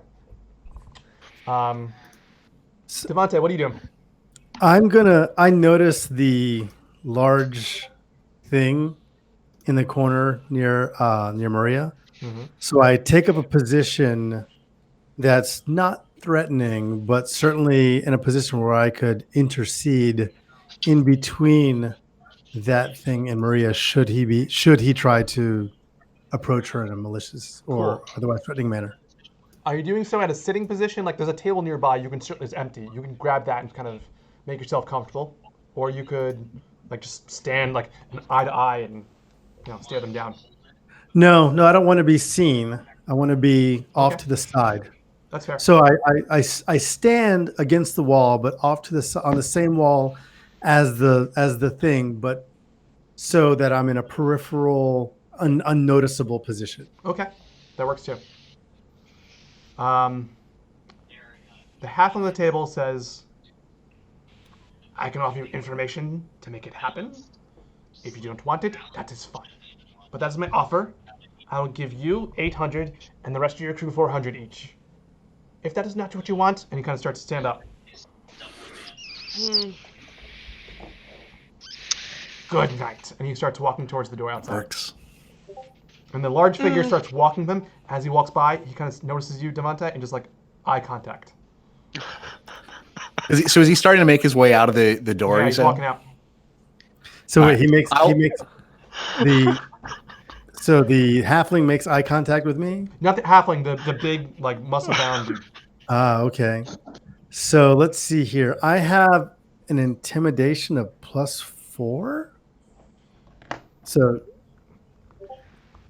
can I utilize that here? Sure. You can roll an intimidation check. So it'd be like, you just click on the intimidation, and +4 is pretty good. So, okay. So I'm clicked on intimidation. Where do I click on it? Click on the +4. Okay. Click on the +4. And I got 13. Okay. You both stand your ground. You're eyeing each other, and this figure looks at you, can tell that you mean business, but has no reason to engage with you right now, and just continues walking and follows the halfling out, and they walk out the bar. I'm gonna let you all think about this second. I'm gonna take a quick bio break. If anyone else wants to do the same, you can. I'll be back in like a minute. Well, now I can. I'm going to grab a beer and think about this. Okay. I have some monetary decisions to make. The question is, does anyone else know that he offered you more money than he offered everybody else? No. Except me. Except for you. And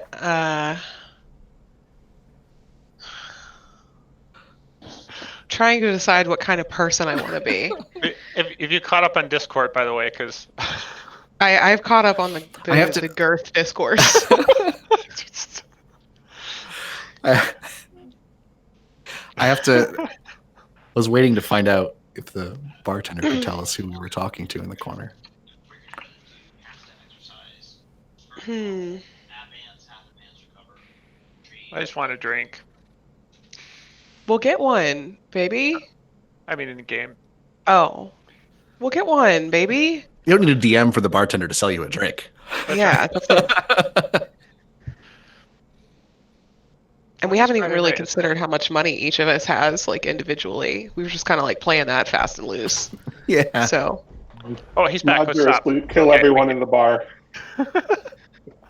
Hey, Reinhold went on a rampage while you were gone. Bar's gone. So it's straight up gone.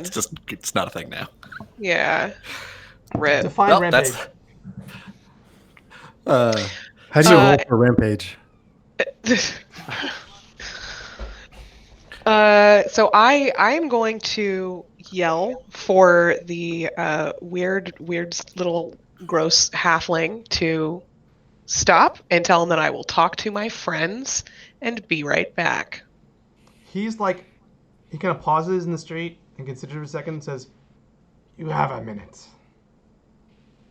And A literal pulls himself minute? up, and he's got his big muscle-bound dude next to him, and they're kind of standing there. Like just shout outside the bar. They're already outside, so if you're doing it in the street, like, "Hey, stop! Hold on, give me a second." As he walks, bar had walked out. Can I sidle up to the bartender and sort of ask if he knows any information here? Like, hey, who is this guy? Bar's not there anymore, right? I mean, that's Damn if I know. No, I've never seen him before. We were joking. Oh, okay. I was gonna run with that. I thought it would make sense. I'm kind of feeling like a rumble though, so.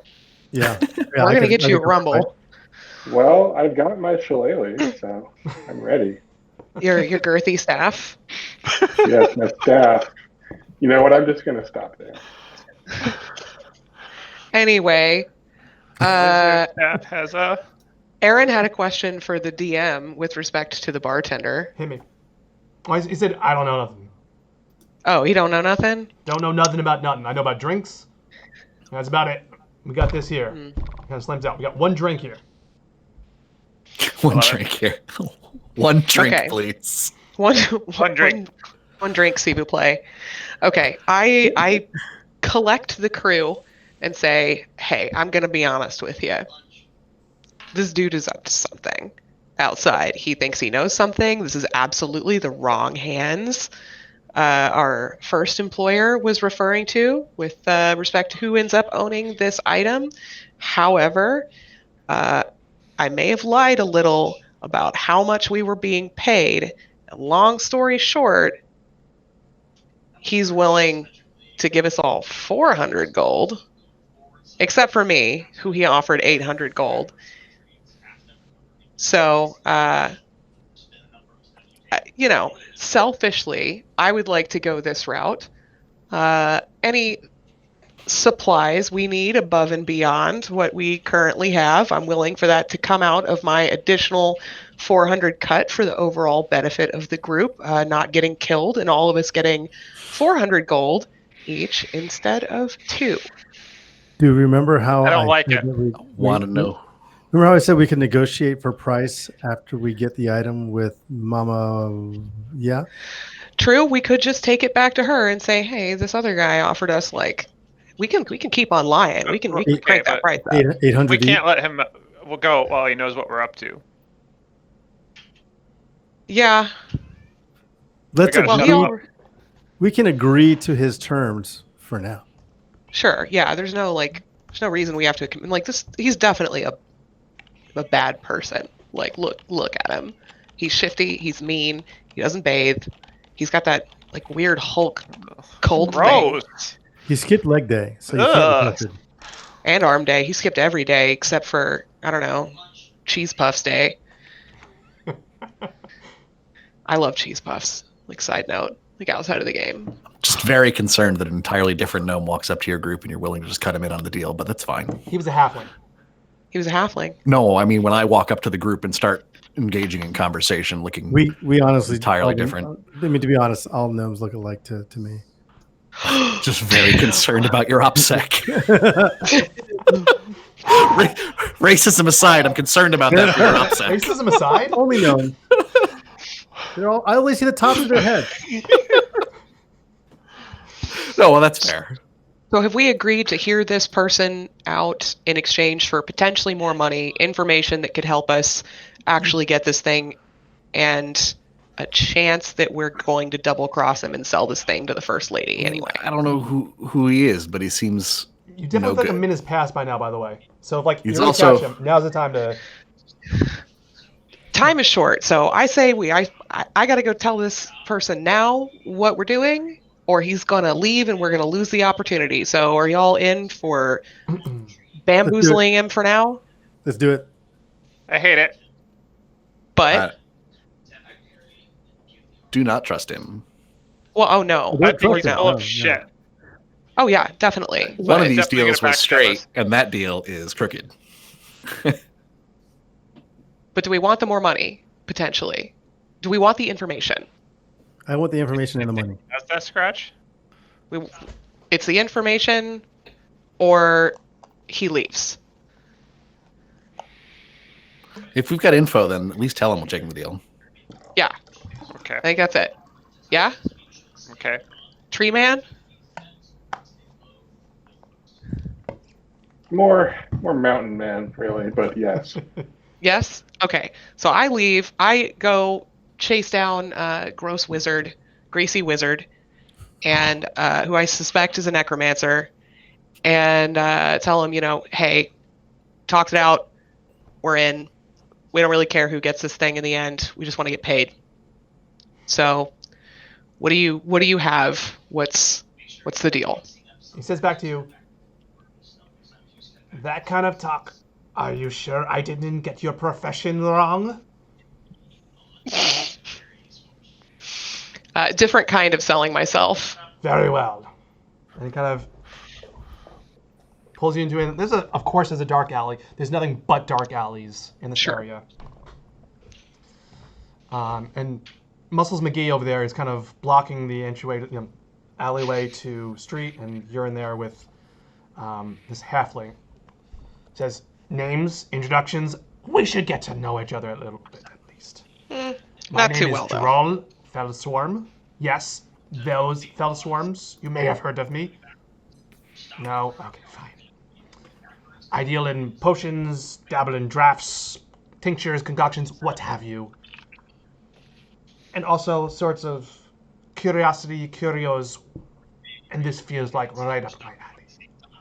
Whatever Odaza had, and whatever Gemthis has taken from her, has got to be valuable, and has got to be something useful to me. And so I want it. Reasonable. Okay. So, you're a nerd, you collect stuff. That's cool. I can relate to that, So that seems normal and not at all nefarious. But you nerd. do You Yeah. got me in one.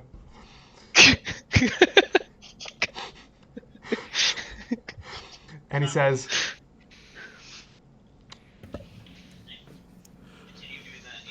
I know they're going with one path. They're taking what is a decoy in the streets and another one in the sewers, but at this point, that might be common knowledge. Yeah, we got that from a bartender in the bougie part of town. What I can tell you is the path they're going to take in the sewers. And I even know the perfect pot to jump them. Okay. This sounds And he kind of helpful. So gives a general elaborate, path of not that you know the sewers well, but you can get by. There's a sewer grate you can lift up and hop down there, and there's some good corner places you can hide, and it seems like it would be a great place to, make somewhat of a bandit attack on what is going to be a carriage of them bringing something. And he says to you, I don't know the exact contents, but it is large, and it is a heavy-sized containment unit that is going to take some decent muscle to carry out of town. okay. So the item in question that you specifically are looking for, this is the one being smuggled in through the sewers. It's not already in the Yes. warehouse. Definitely. Okay. All right. Yeah. So we've got our map. We've got we know where it's going through the sewers, and we can just assume that we'll all remember that, and it's just there for us in our game brains. Yeah. And he kind of gives you a general idea of where the path is going. And describes that okay, we're in the docks district, and there's only one place that he would want to hide this. And kind of directs you generally to the west side of town. You have to cross a bridge, but there's going to be a sewer tunnel that goes under that bridge, which can be helpful to avoid any kind of soldiers along the way, anyone that might be around patrolling the streets, at least above ground. On the ground, no one's really going down there. but it's in the west part of town, somewhat by the beggars district of Neverwinter, and you can imagine that anyone who has a warehouse in a place that shouldn't have expensive things probably has things that want to be hidden. Yeah, sure. Okay. And he actually names to you. He says, "There's a particular warehouse. Is a crypt over there, and believe me, I know my crypts." And he kind of chuckles to himself. See, it's fun. Never mind. It's funny. But It's fine. It's funny because you're a necromancer and you're not super good at hiding it. You should see me do stand up. It's great. But yeah. Okay, so you're just like a super goth nerd. Who isn't? I mean, look at me. I'm fabulous. I mean, what it's can true. I say? It's true. It's true. You can be goth and like a nerd and still shampoo your hair, though, right? You're gonna pause it. In What do you theory. mean? I'm just saying. Okay. Anyways, Buddy, you would. POD tips aside, thank you. Yes. Maybe he's born with it. Maybe it's necromancy. I don't know. Okay, so did the rest of the crew? Did y'all follow me out and hear all of this? He just pulled you into the alleyway. He didn't pull anyone else in. Just me into the alley. Okay. All right. So I'm gonna go take this back to my people. Where can I hook up with you later to exchange the goods? Like, what's how do I get in touch with you? Like, you got like a fucking? Do I send a pigeon, a raven? Is you like? The Duke's owl. He kind of points you to another place nearby that same kind of west side of town, but a little further off. General directions about like a storehouse that he has himself that you can carry above ground and bring to there. Without giving, here's what street address is. You can generally make out what he's talking about. And there's like an old abandoned mortuary where it sounds like he's working out of. Okay. Yeah, seems reasonable and not at all suspicious or nefarious or weird. Not at all. I mean, I'm not bigoted against necromancers or the dead, so this is not an issue for me. So okay, yeah, I find this acceptable. An unliving. The unliving, yeah. How is that? Is that good for a tight fight? No. Okay, he walks off. Okay, so I return to the bar with the crew, and I explain to them what he's told me about, like the map, the way like through the sewers, and where we need to take it. That it's heavy. We need somebody beefy to haul this thing. Which fortunately, I assume we have access to. And also that maybe this guy's not actually all that sketchy. Maybe he's just like he's a weird nerd. He collects all this gross stuff. Like he definitely is like way too into the dead. But like maybe he's just goth, and like that doesn't necessarily make you evil. So, maybe we're a little bit hasty and well, I think I kind of decided a while ago, but we should check this probably, that my character immediately knew what those big creatures were and had a reaction to them. Should I do a check on that? Yeah, I mean we can certainly like I'm gonna say that like there's the bar. There's this alleyway, there's this big hulking dude standing in front of it, and you know that your, for lack of a better word, compatriot, Marie, is in the alleyway with this halfling. And you're all kind of like doing that other bodyguard thing where you're like just kind of staring down at each other.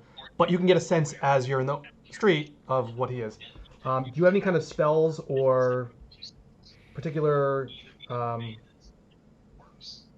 don't think so. actions you want to take? Otherwise, you're giving me like... Identify, but that's objects. Yeah. I was just thinking like perception, like being a cleric, probably Sure. have a taste for things I like killing. Give me a religion check. Okay.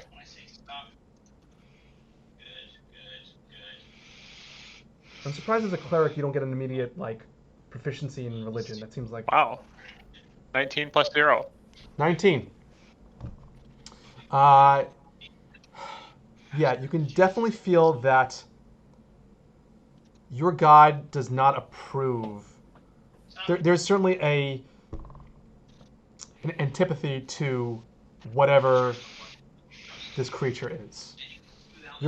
Describe your god real fast. Your god is one of like loveliness. My goddess wouldn't hate the undead. Mm-hmm. She would just hate the undead that are gross and ugly. Sure. Right, Yeah. but if you made one that was pretty, it would be cool. So fire and loveliness and like a lit kind of vampire passion kind of thing is exactly what your god would be drawn to, and this is like the exact opposite. This is cold and lifeless, and there's no sort of passion at all within this creature.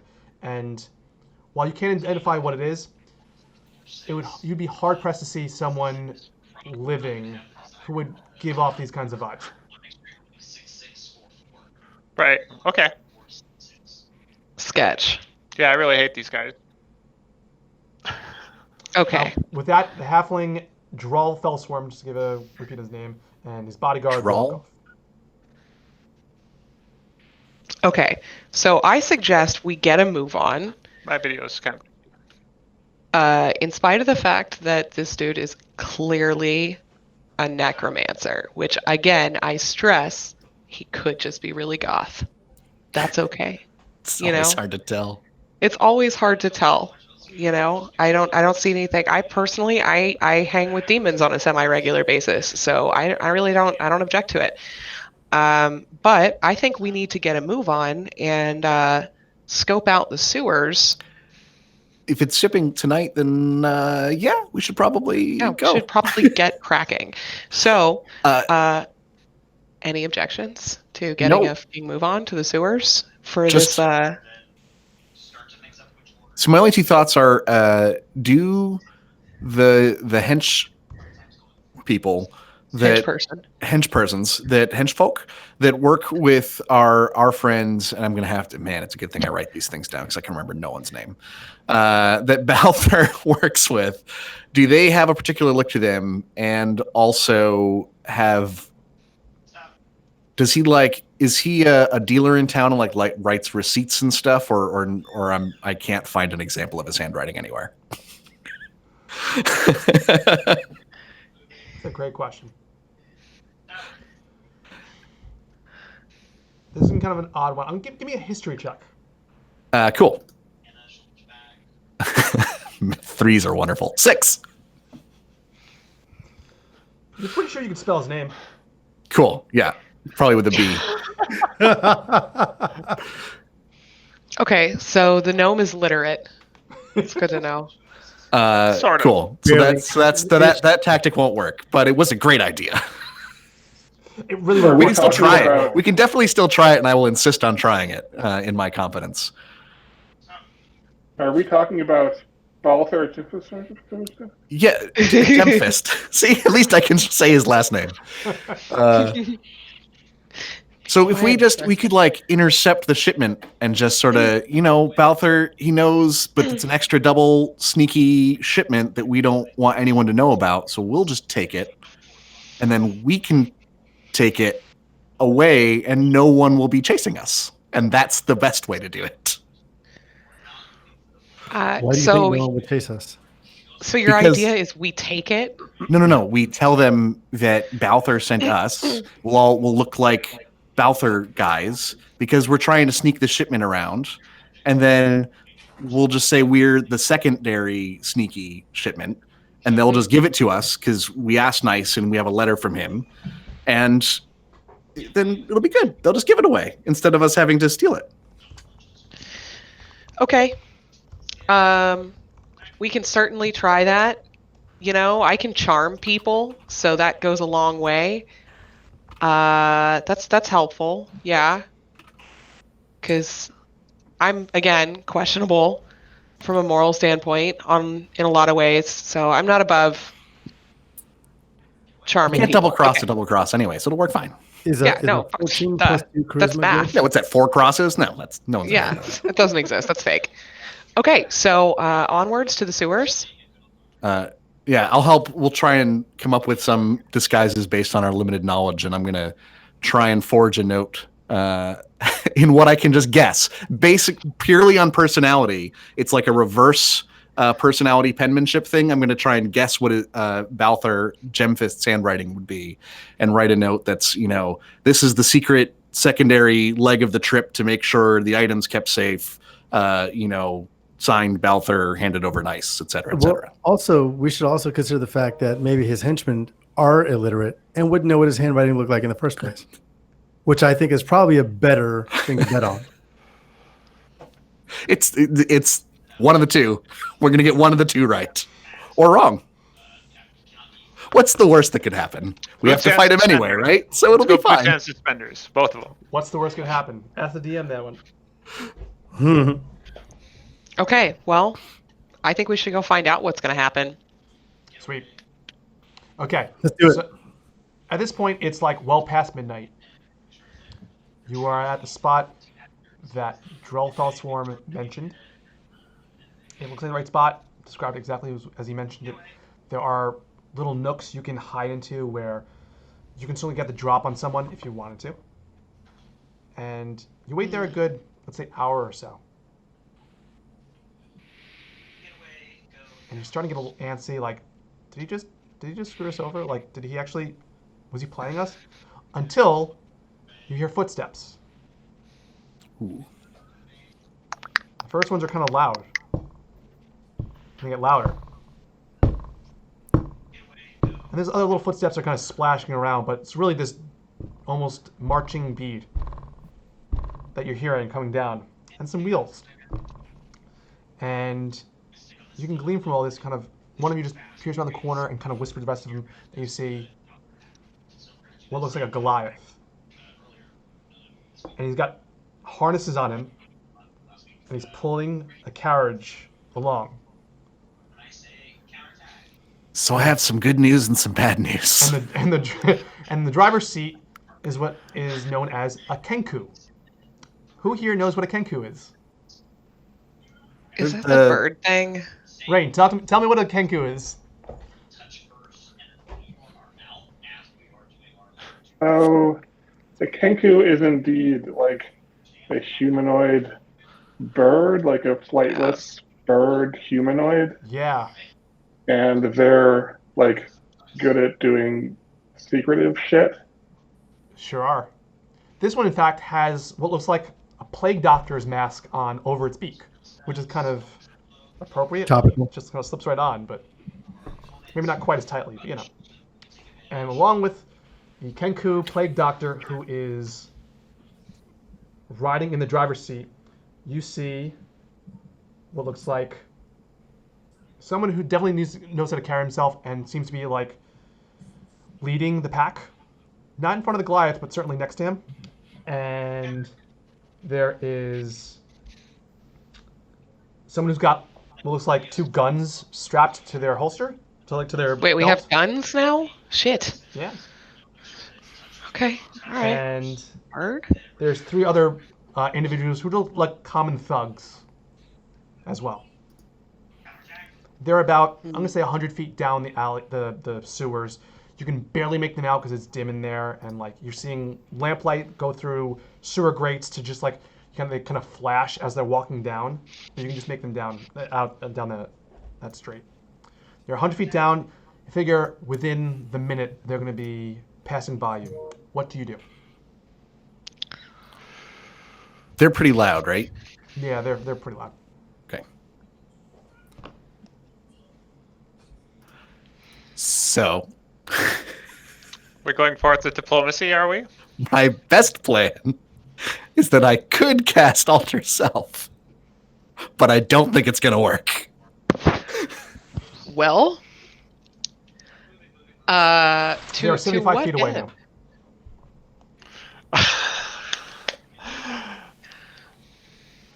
Are they going to be able to Option see us? 2 is we ambush them real quick.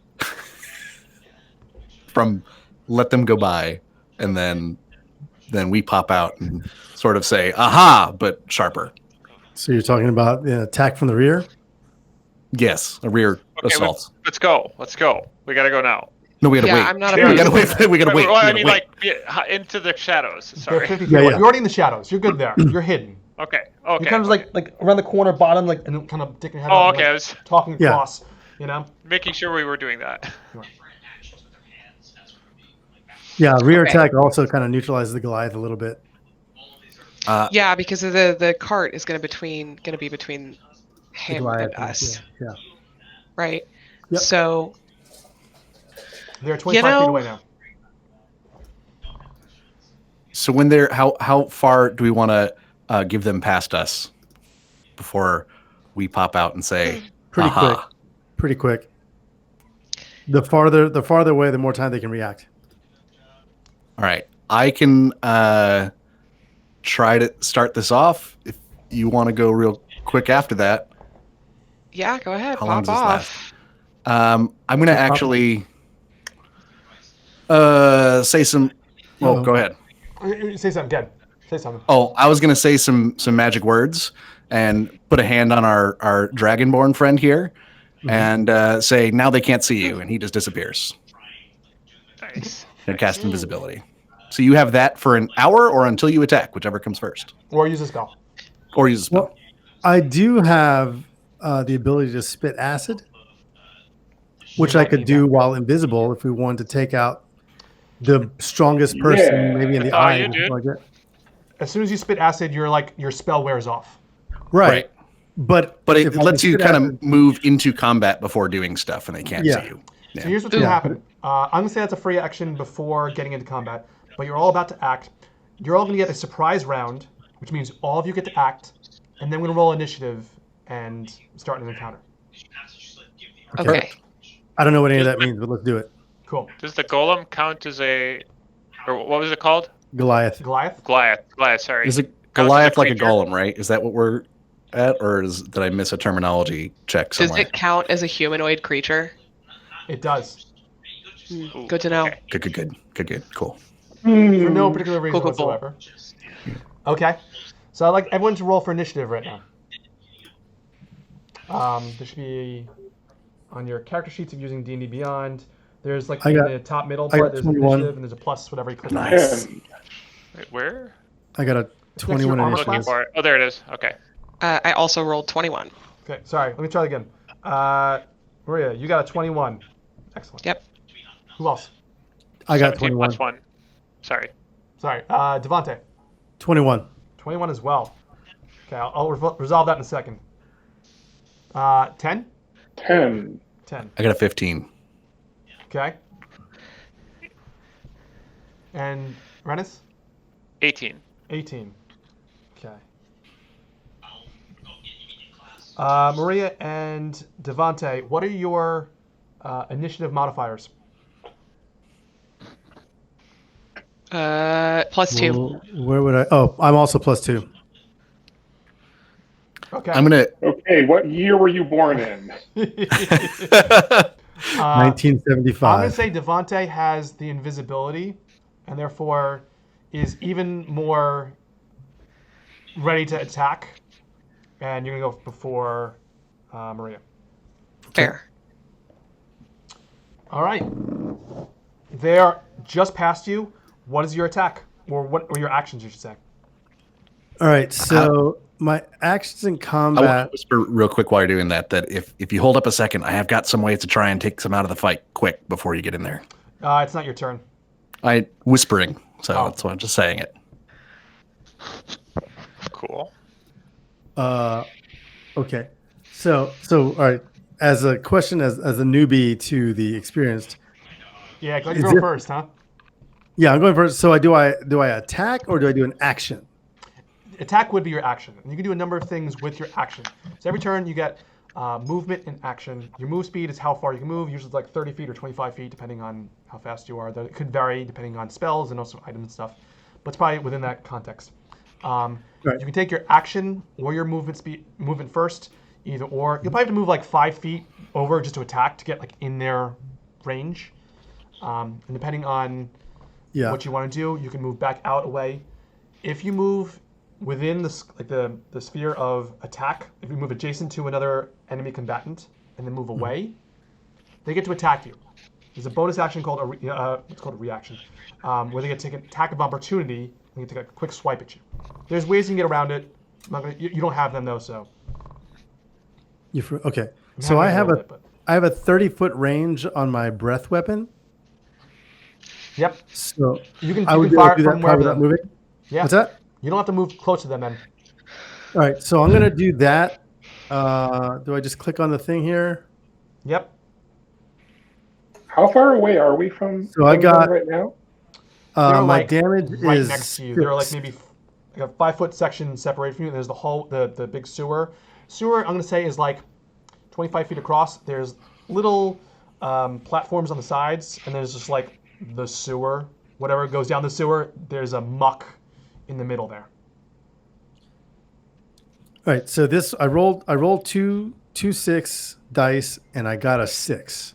You want to take an attack roll first. Okay, how do I do an attack roll? So, there should be your actions on the actions Yep. tab, and I believe you click on the hit/DC. Hit/DC. Hit/DC. I'm looking here. So there should be like On actions, actions. attack. There should be might have like. I can find your character sheet again. Everyone's excited about the puppy. Oh, I see it. Excellent I exercise. see it. For unarmed strike, I've got a hit/DC. Yeah. Do you see your acid spit anywhere else? No, it's just under attack. My breath weapon doesn't Breath have a hit. It just has 12 dex. Okay. So that means the opponent needs to make a dexterity saving throw for your attack. You fire it, and they can either dodge it or not hit it or whatever. So who are you firing it at? You've got a couple choices. You've got what looks like this like captain of the guard. You got this big Goliath who's strapped in and pulling the carriage. You've got this little bird creature who's sitting on top. And then you've got 3 other bandits with you, one of which is armed with guns. All right, let me take out the guy with the guns first. Okay. Let's see.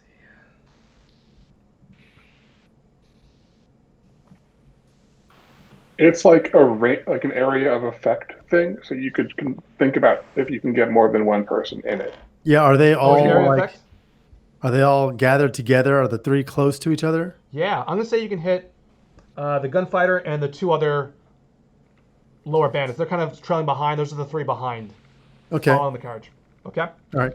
So I'm just gonna roll one for them. Oh, they fail it. Yeah, they got a 7 plus their dex, and they definitely fail it because they have to beat 12 or higher to get hit.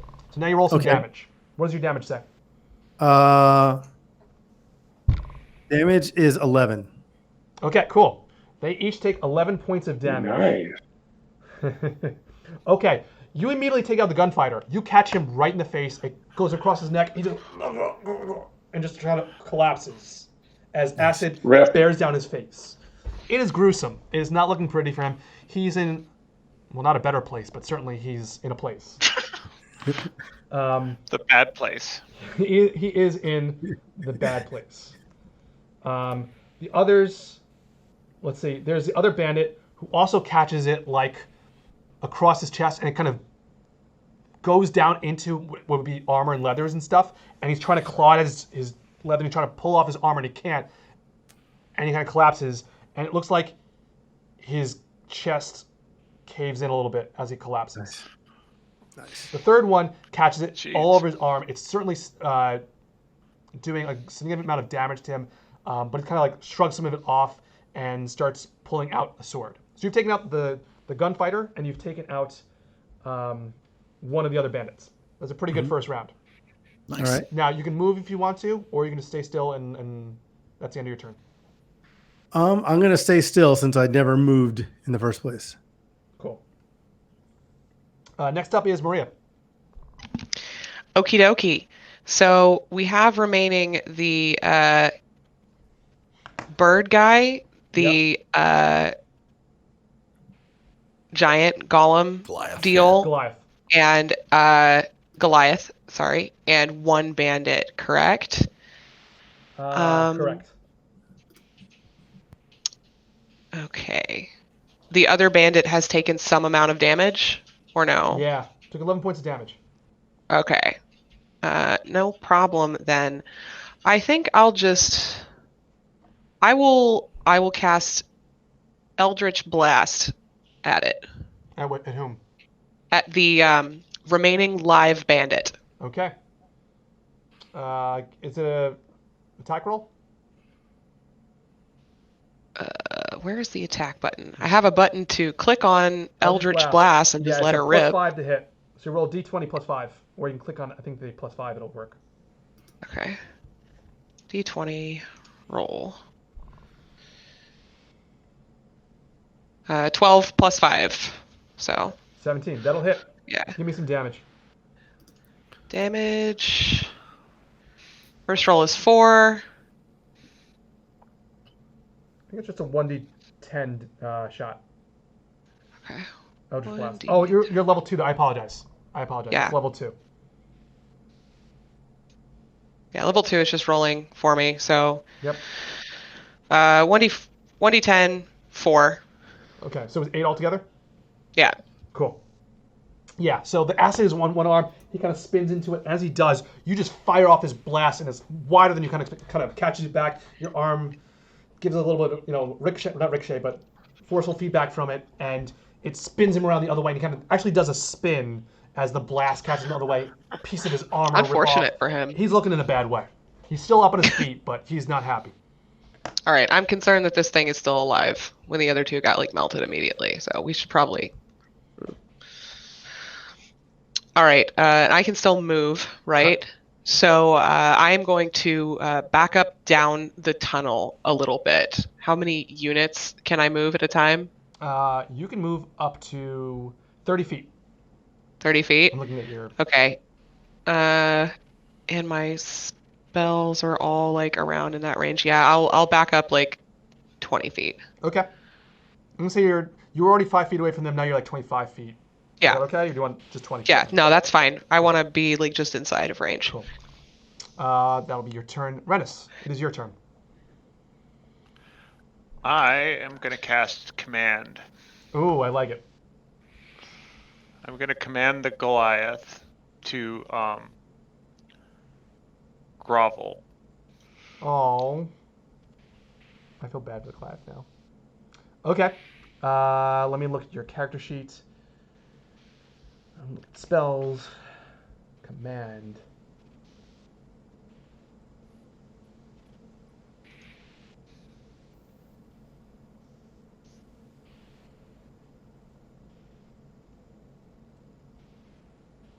I'm trying to make sure if in combat, if it sometimes it's a disadvantage in combat. I'm not seeing it immediately, so I won't try to get too deep into it. Okay, he has to a wisdom saving check, which not great for Goliaths. To be honest. Let's find my Goliath here. I had a good feeling about this.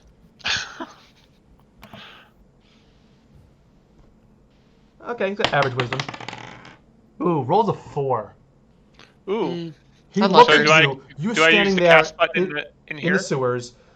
The illumination of your goddess just blasts from your body, and you say one word, grovel. And there's this deep tone that's not necessarily bass, it's just such force behind it that he can do nothing but fall down and start whimpering and covering his head. Do you want to move it all?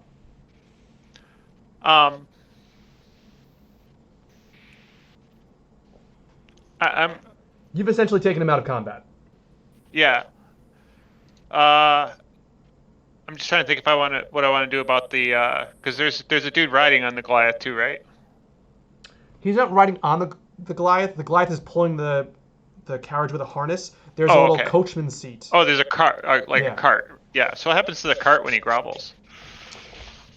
It's loose enough where the straps come down, and it bucks a bit because he was pulling it and he just stops and drops to his knees, and so it kind of pushes into him a little bit and kind of moves. Okay. That's actually a great point. Let's see if the Kenku can keep his balance. Hold on, Jack dice. DM is not throwing great dice tonight. Let's be honest. Rolled a 3. The Kenku. Oh no!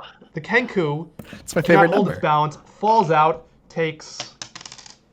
Except what I need to do. 4 points of damage. I rolled a d4 and I got 4 points of damage.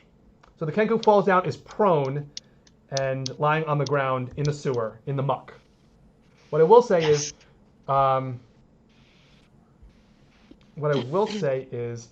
that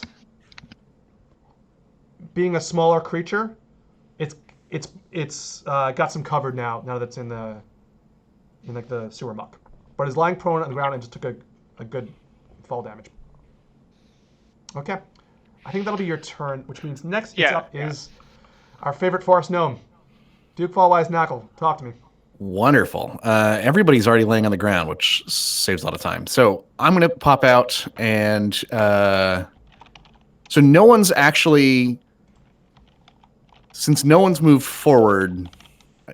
I'm trying to get to a point where I've got a 15-foot cone that does not encompass anyone on my team, but does encompass 2 to all of the people left standing. You can definitely have area of cone without, like, no one's stepped directly behind the carriage right now. No one's right behind it. So you can certainly, like, take a 5-foot step, cast it, and then move wherever you want to, minus 5 feet. I lost you because you froze. You froze for a half second right during all the important numbers. You can move. It'll take you 5 feet of movement to, like, step out right behind the carriage with none of your allies in range. Okay. You can shoot your shot. The Kenku will have 3/4 coverage. It shouldn't matter. The muck is, like, basically in there and under the carriage. Mm-hmm. The Goliath will not be hit because it's directly behind the carriage. It's got full coverage. But the standing bandits and the captain will take hits. Okay, the standing bandit's the captain, and the Kenku. Yeah, unlikely should still. to hit. It depends on. Is this like dexterity saving throw? No. Nope. Is it an attack roll on your part? What's the? It is color spray. So I'm casting color spray. I will just do the thing. So I point, and then a dazzling array of colors jumps forth from my fingertips here, and show us. What does it look like? Are we at the nightclub? Oh, jazz hands, of course. Jazz hands. Okay. And a little cone of multicolors. Sorry, I need a lot of D something. Hold on. That's the wrong. Hang on. I did 10d6 and it's 60-10. So. Okay. It's such a satisfying noise to roll the dice. Okay, so starting from the creature with the lowest number of hit points. Mm-hmm. Until 26 hit points are consumed or it can no longer fit in the number, they're blinded. So whoever has the lowest hit points is probably blinded. Let's see. And then... I'm going to say the Kenku, it misses. There's plenty of other characters to hit. There's there's 11. The bandit archer, that's 23. So there's an archer. And there's the the bandit captain, who he can get hit because he's not too much. So okay, sorry, I take that back. There's the strongman who you've been beating up already, the one who got the acid spray and the Eldritch blast. He's blinded, and then the bandit archer, she's blinded as well. Okay. So you blinded 2 of them. You're now 5 feet behind the carriage. You're right in the... Yeah, I had to take a step... Did I have to take a step forward, or was that a 5-foot step out? You took a 5-foot step out. You're like on the side, kind of like, color. Do I have my question was, do I have a move action left? You absolutely have move action. You can split up your move. Okay, great. I'm gonna take a few... I'm gonna retreat a little bit until I'm about... probably about the same as Maria. Sounds good.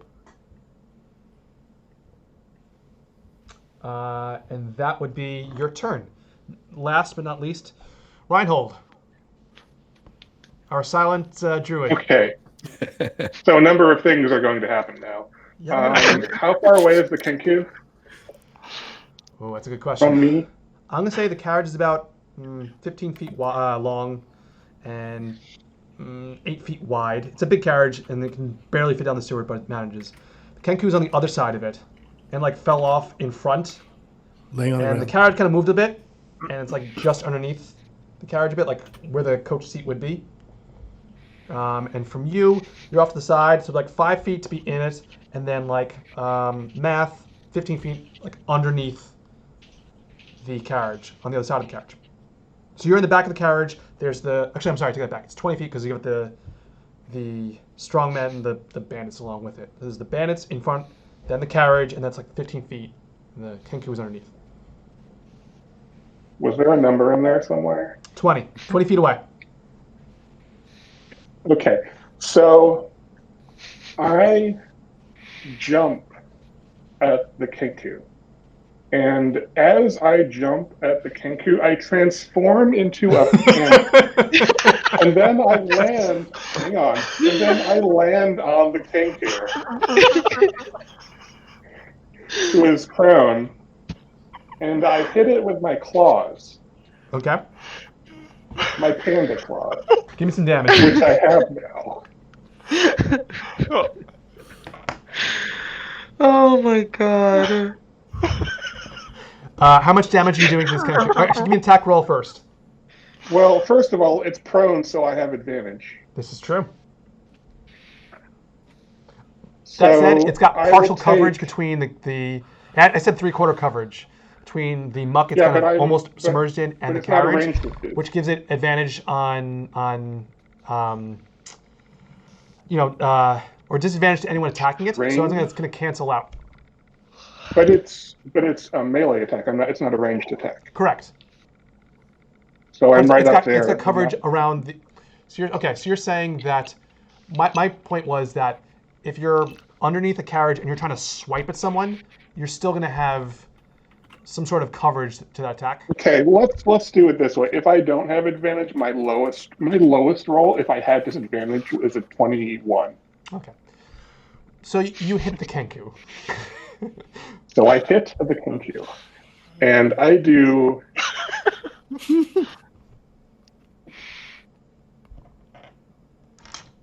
I do 8 damage to the Kenku, and also I bite the Kenku. Okay. Before you bite the Kenku. And yes. Before you bite the Kenku. So let's just backtrack what just happened. You're a dwarf. You turned into this panda bear. You ran up. You take your claw and you smashed at a plague doctor who carries things on it that are not meant to be broken, bottles and all sorts of stuff. So what I'm going to say is when you smash down on that Kenku, some of his bottles opened up. Let's see how many bottles opened up.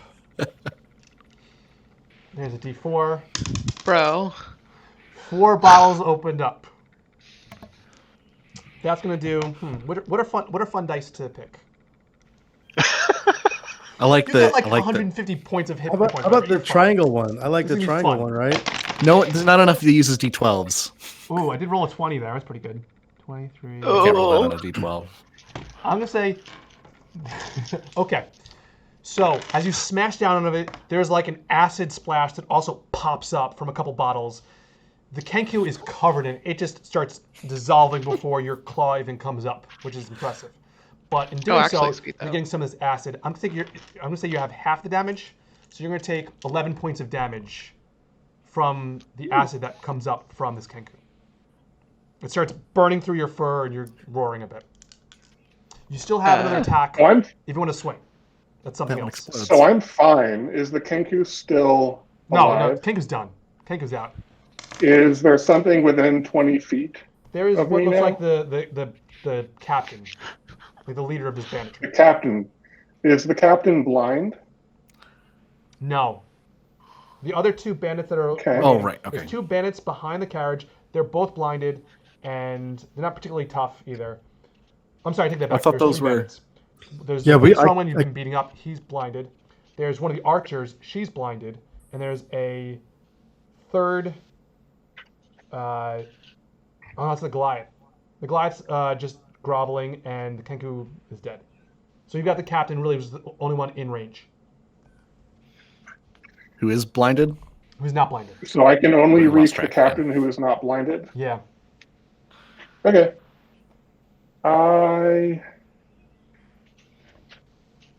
I'm going to go over there and I'm going to bite the captain, Okay. and All right. that will be. Go over there is such a great description of an in-combat action. I'll be over there. I go over there as a panda. It's exactly what a panda would do. That's why I like it. Yeah, just meander on over Just there. go over there. Saunter. All he sees is bamboo. That's a 21 to hit. Yeah, that hits. Yeah. This is my top Does battle, the by way. captain have any vials of acid? No acid. No acid, believe it or not. Carrying any explosive powders. Does the captain have any anti-panda devices of any kind. Fun you ask. Now we. Captain Otherwise, has no booby trap. social traps on you. I do 9 damage to the Cool. cap. You do 9 damage. And that is all of you. Top of the stack.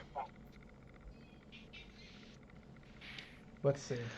Wait, the captain's still alive? Yeah. Captain's a little Okay. beefier than everyone else. He only took 9 points of damage. That's all he's taken Okay. so far. Top of the stack. The Kenku melted. I hope there's a little shock going on from this panda.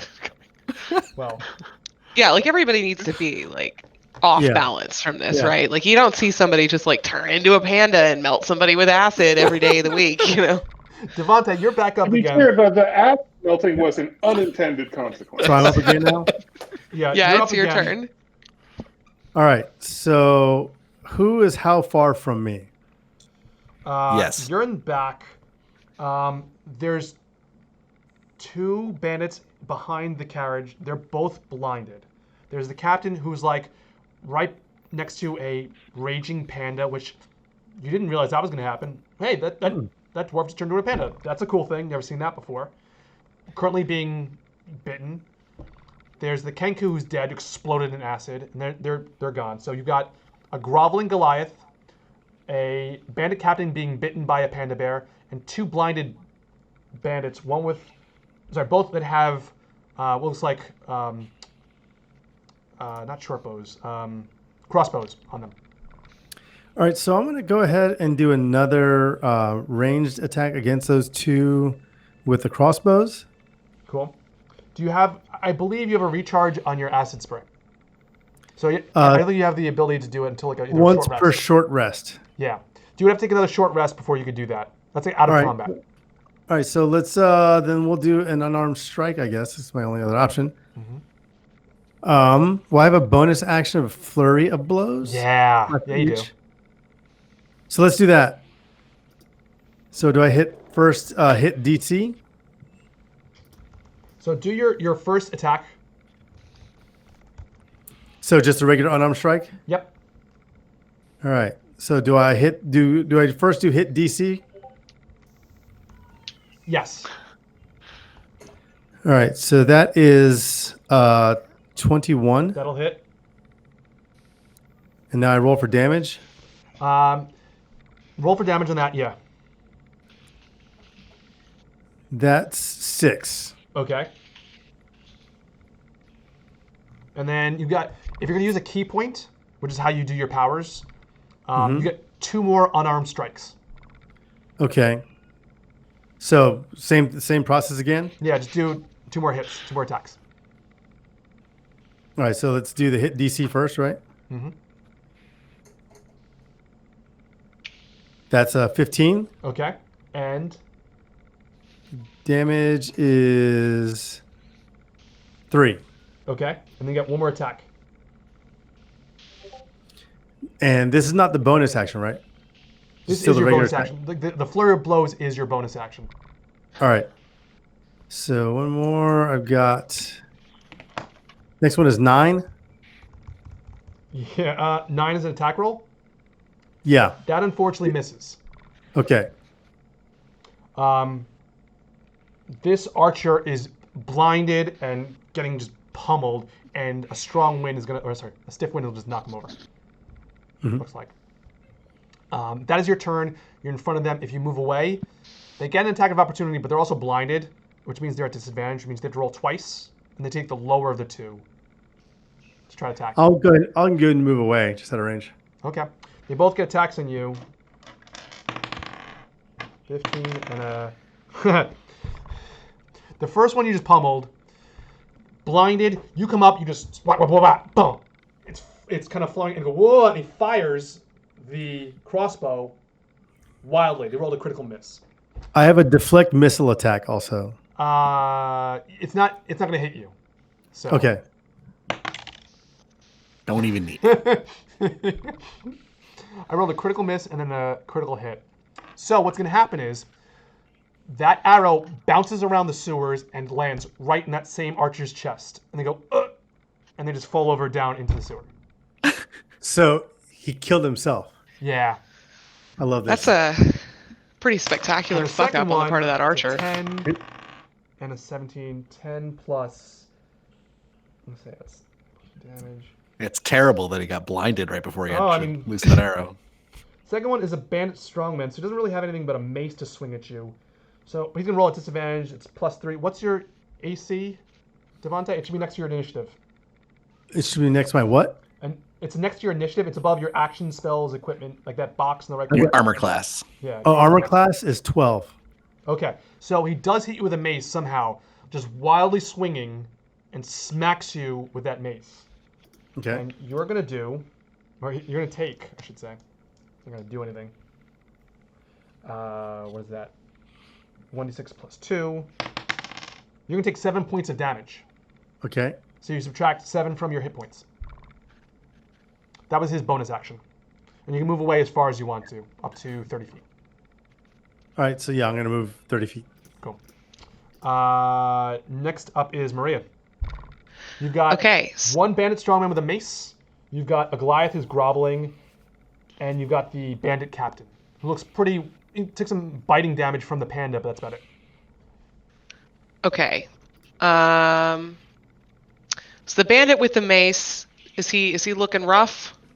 Yeah, he's blinded and bloodied.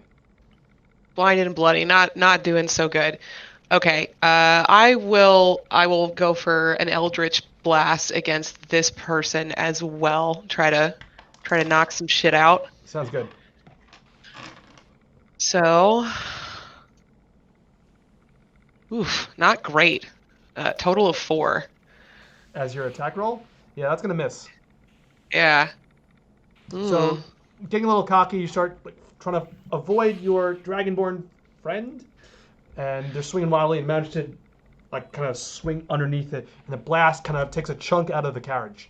And you see in the carriage what looks like a large box that's I don't know, about 7 feet long and maybe 3 feet wide.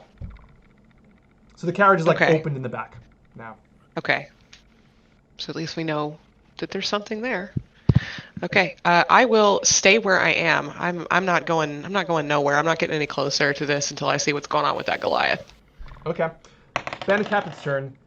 He's going to take a swing at your panda friend and misses wildly. The chomp down of the arm is kind of preventing him from really swinging an axe at you, and can't really get to the panda, and he's bleeding a little bit down, and he just wildly misses you when trying to hit you. Do you have any other fun things? He can multi-attack, though, which means he makes 2 more attacks on you. That's an 18 plus 5 is a 23 against the panda. That'll hit. Reinhold? Absolutely. Okay. And that's going to do 1d6 plus 3. 4 points of damage. And one more swing at you. That's going to be a 24, which also hits, I'm guessing. And then that's another 4 points of damage. He rolled 1s on both of those for d6s. That's pretty good. So you take 8 points in general. This is it's chilly outside. It's, mosquito kind of thing. Yeah. And that's his turn. He's going to start trying to get away because you've taken out most of his crew, and he's going to start running past the Goliath. He's going to take one more attack of opportunity if you want to take it, Reinhold. I do. So I will choose my claws, because why not? Okay. Yeah. That's a 10. No, that's an 11. Damn 11 to hit, so Yep. probably not. Sorry. You kind of No worries. disengages a bit, and you try to claw him with that same paw, and he just barely gets away, and he starts booking it down. He's 30 feet ahead of the carriage now. Next up is Renice. Renice, you've got a Goliath who's on the ground who you've commanded. I want to say, does command require concentration? Let me check. Where'd it go? Oh, spells. Does not. Okay. The Goliath is still groveling on the ground. You've got one blinded bandit wildly swinging a mace around, and then the captain is just taking off. Those are your options of enemies to attack.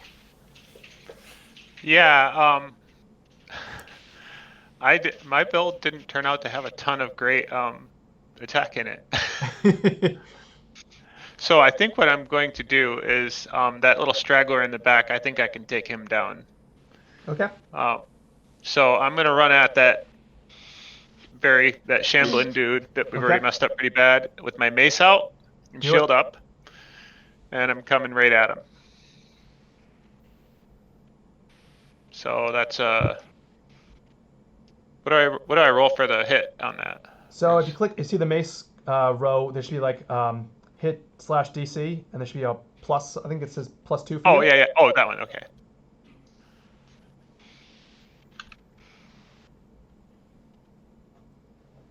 That'd be 11 plus 2, 13.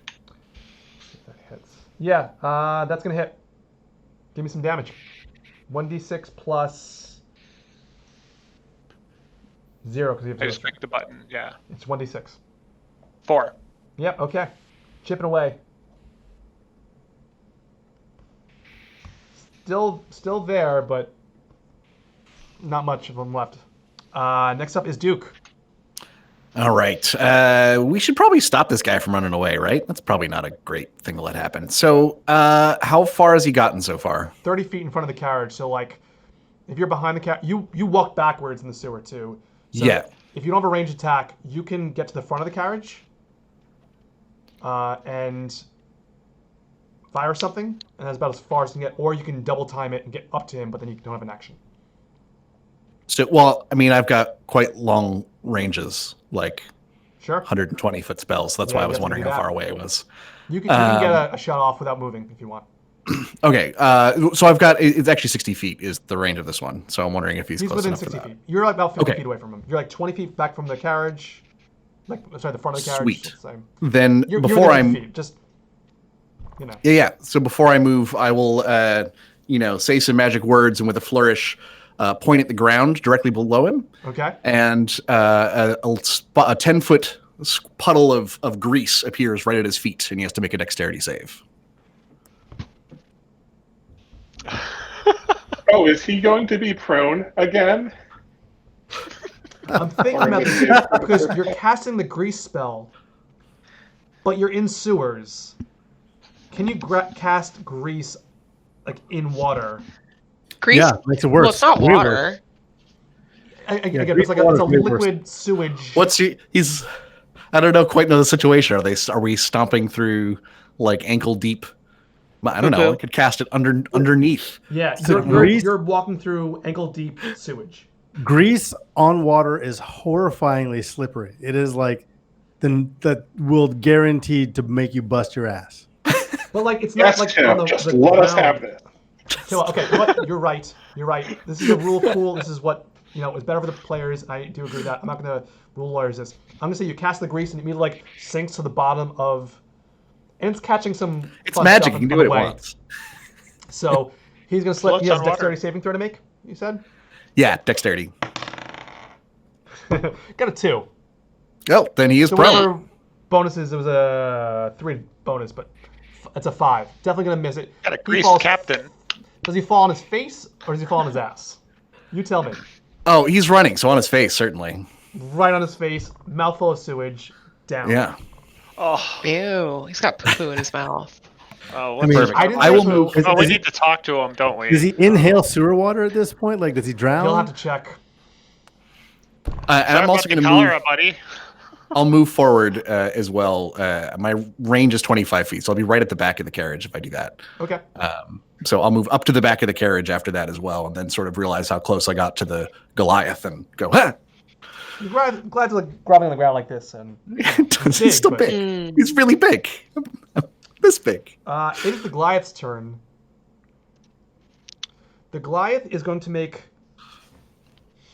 a persuasion roll, which rolls at disadvantage.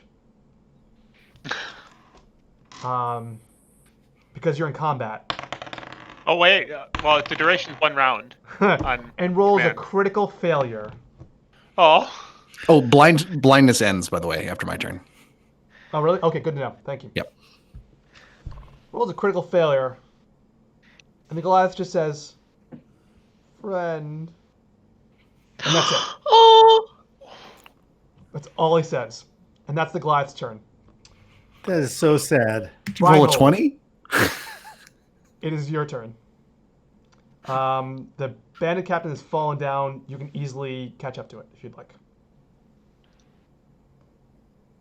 There's also the other bandit behind who's, almost done. Sorry, whose turn? It's Reinhold. Yours. Cool. Yeah, I can easily catch up to it because You I sure have can? 40-foot movement speed because I am a panda. So I do that. Okay, you're caught up to him. Then Watch out for the now, grease. yeah, can I get in melee range without getting in the grease? Yes. Jump. The grease is like in the 5 foot square. I- I'm sorry. It's a 10 foot. It's a 10 foot. Oh, it's 10 But foot. But you can control But- like But where if he's in the I middle put of it the grease, at his it's 5 feet. feet. So if he fell, he'd probably be prone in it. I don't know whether it'd be So, 5 but feet it's before him 10 or foot after square. him. Everyone occupies a 5 foot square as like your, and it's down the five- hall, it's down the sewer. So it's got to be like, if it's 10 feet, it's got to be 10 feet square. It's 5 by 5. Like, sorry, it's Right. So 10 by it's 10 it's. by I guess it's square. up to you whether or not he's in the one at the back, which means that Reinhold could get up to him without touching the grease, or if Yeah, he I'm gonna fell, say- if he slid into the other one, which means there's exactly one square I between. want to so badly, but it's 11:09 East Coast time, and everyone else is probably Yeah, let's- ready to wrap it up too. So I'm gonna say no. You're not in the grease.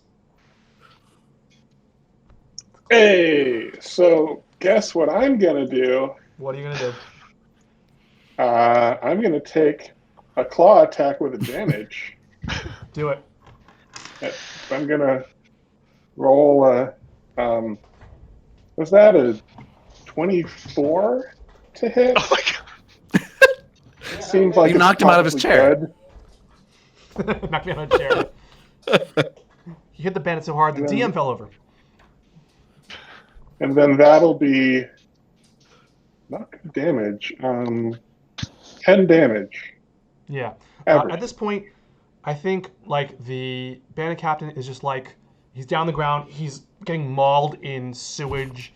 By a panda. He looks at you and kind of just like arms up. He like throws his scimitar away, just like that. Okay, but I'm a panda, so I don't understand that. So I That's bite. fine. You can keep attacking. I don't think he understands the situation he's in. It's a panda. We're not talking about a person in control of a panda. He's a literal pandas bear. aren't known for their diplomacy. Like No, they don't really have a lot of pandas at the United Nations. Well, they should. I think they do better, actually. Yeah, That's it's a 22 to hit. that'll hit. Yep. Oh my god. Yeah. This poor guy. Okay, only 5 damage. Okay, 5 damage. You have one more hit or anything or no? Just the 2. That would be your turn. And we are at the top of the stack again. Devonte, you've got that one bandit behind. You can take him down if you'd like. You already Yeah, kind we'll of give him do a couple that. shots, and he took a swing at you, and he hit you. Yeah, he got 7 on me before. So Yeah. So now it's let's see here. What's the hit? 5. Gosh. Yeah, unfortunately, you miss with that. You can still do flurry of blows again. I think you've got another key point if you want to finish him off. You Yeah, have let's two more do the uncharged flurry up. of blows. Yeah. That's a 7. Again, misses. All right. And then one more. 5. Jeez. I must be tired. Yeah. So is You it get a little cocky, 3 total? like, he kind of hits you, you kind of get around him, and just like, this is more of a martial arts presentation now. You're just showcasing a bit what you could do Yeah. to him if you really wanted to. All right. So it's one main action and then 3 more, or just one and It's 2 2 more. more? 2 more. Okay. That's your turn, unfortunately. Yeah. Next up is Maria. Okay. So at this point, if you want to take a shot at him, I'm sorry. Quick pause. Devonte, did you want to move away from this mace wielding bandit again? Can I actually move toward the captain is alive or dead? Who's dead? Is the captain alive or dead? Captain is still alive, being pummeled by a bear. By a panda bear. Okay. I have, I think, a 40-foot. Yeah, I got a walking speed of 40 feet. Pretty good. So I want to move toward the captain. Okay. To back up the bear. You can get just behind or just next to this panda bear. So there's like captain, panda bear, and next to the panda bear is this dragonborn. Yeah, let's do that. Okay. And that's your turn. Okay. The mace-wielding bandit takes a swing at you. It's going to be 21 to hit. Because you're moving, attack of opportunity, you're moving away from his sphere of... Yeah, I've got an armor class of 12, so I imagine that hits. That does hit. And you're going to take 1d6 plus... Okay, you take 4 points of damage again. Okay. Okay, and next up is the captain. The captain doesn't have a scimitar now.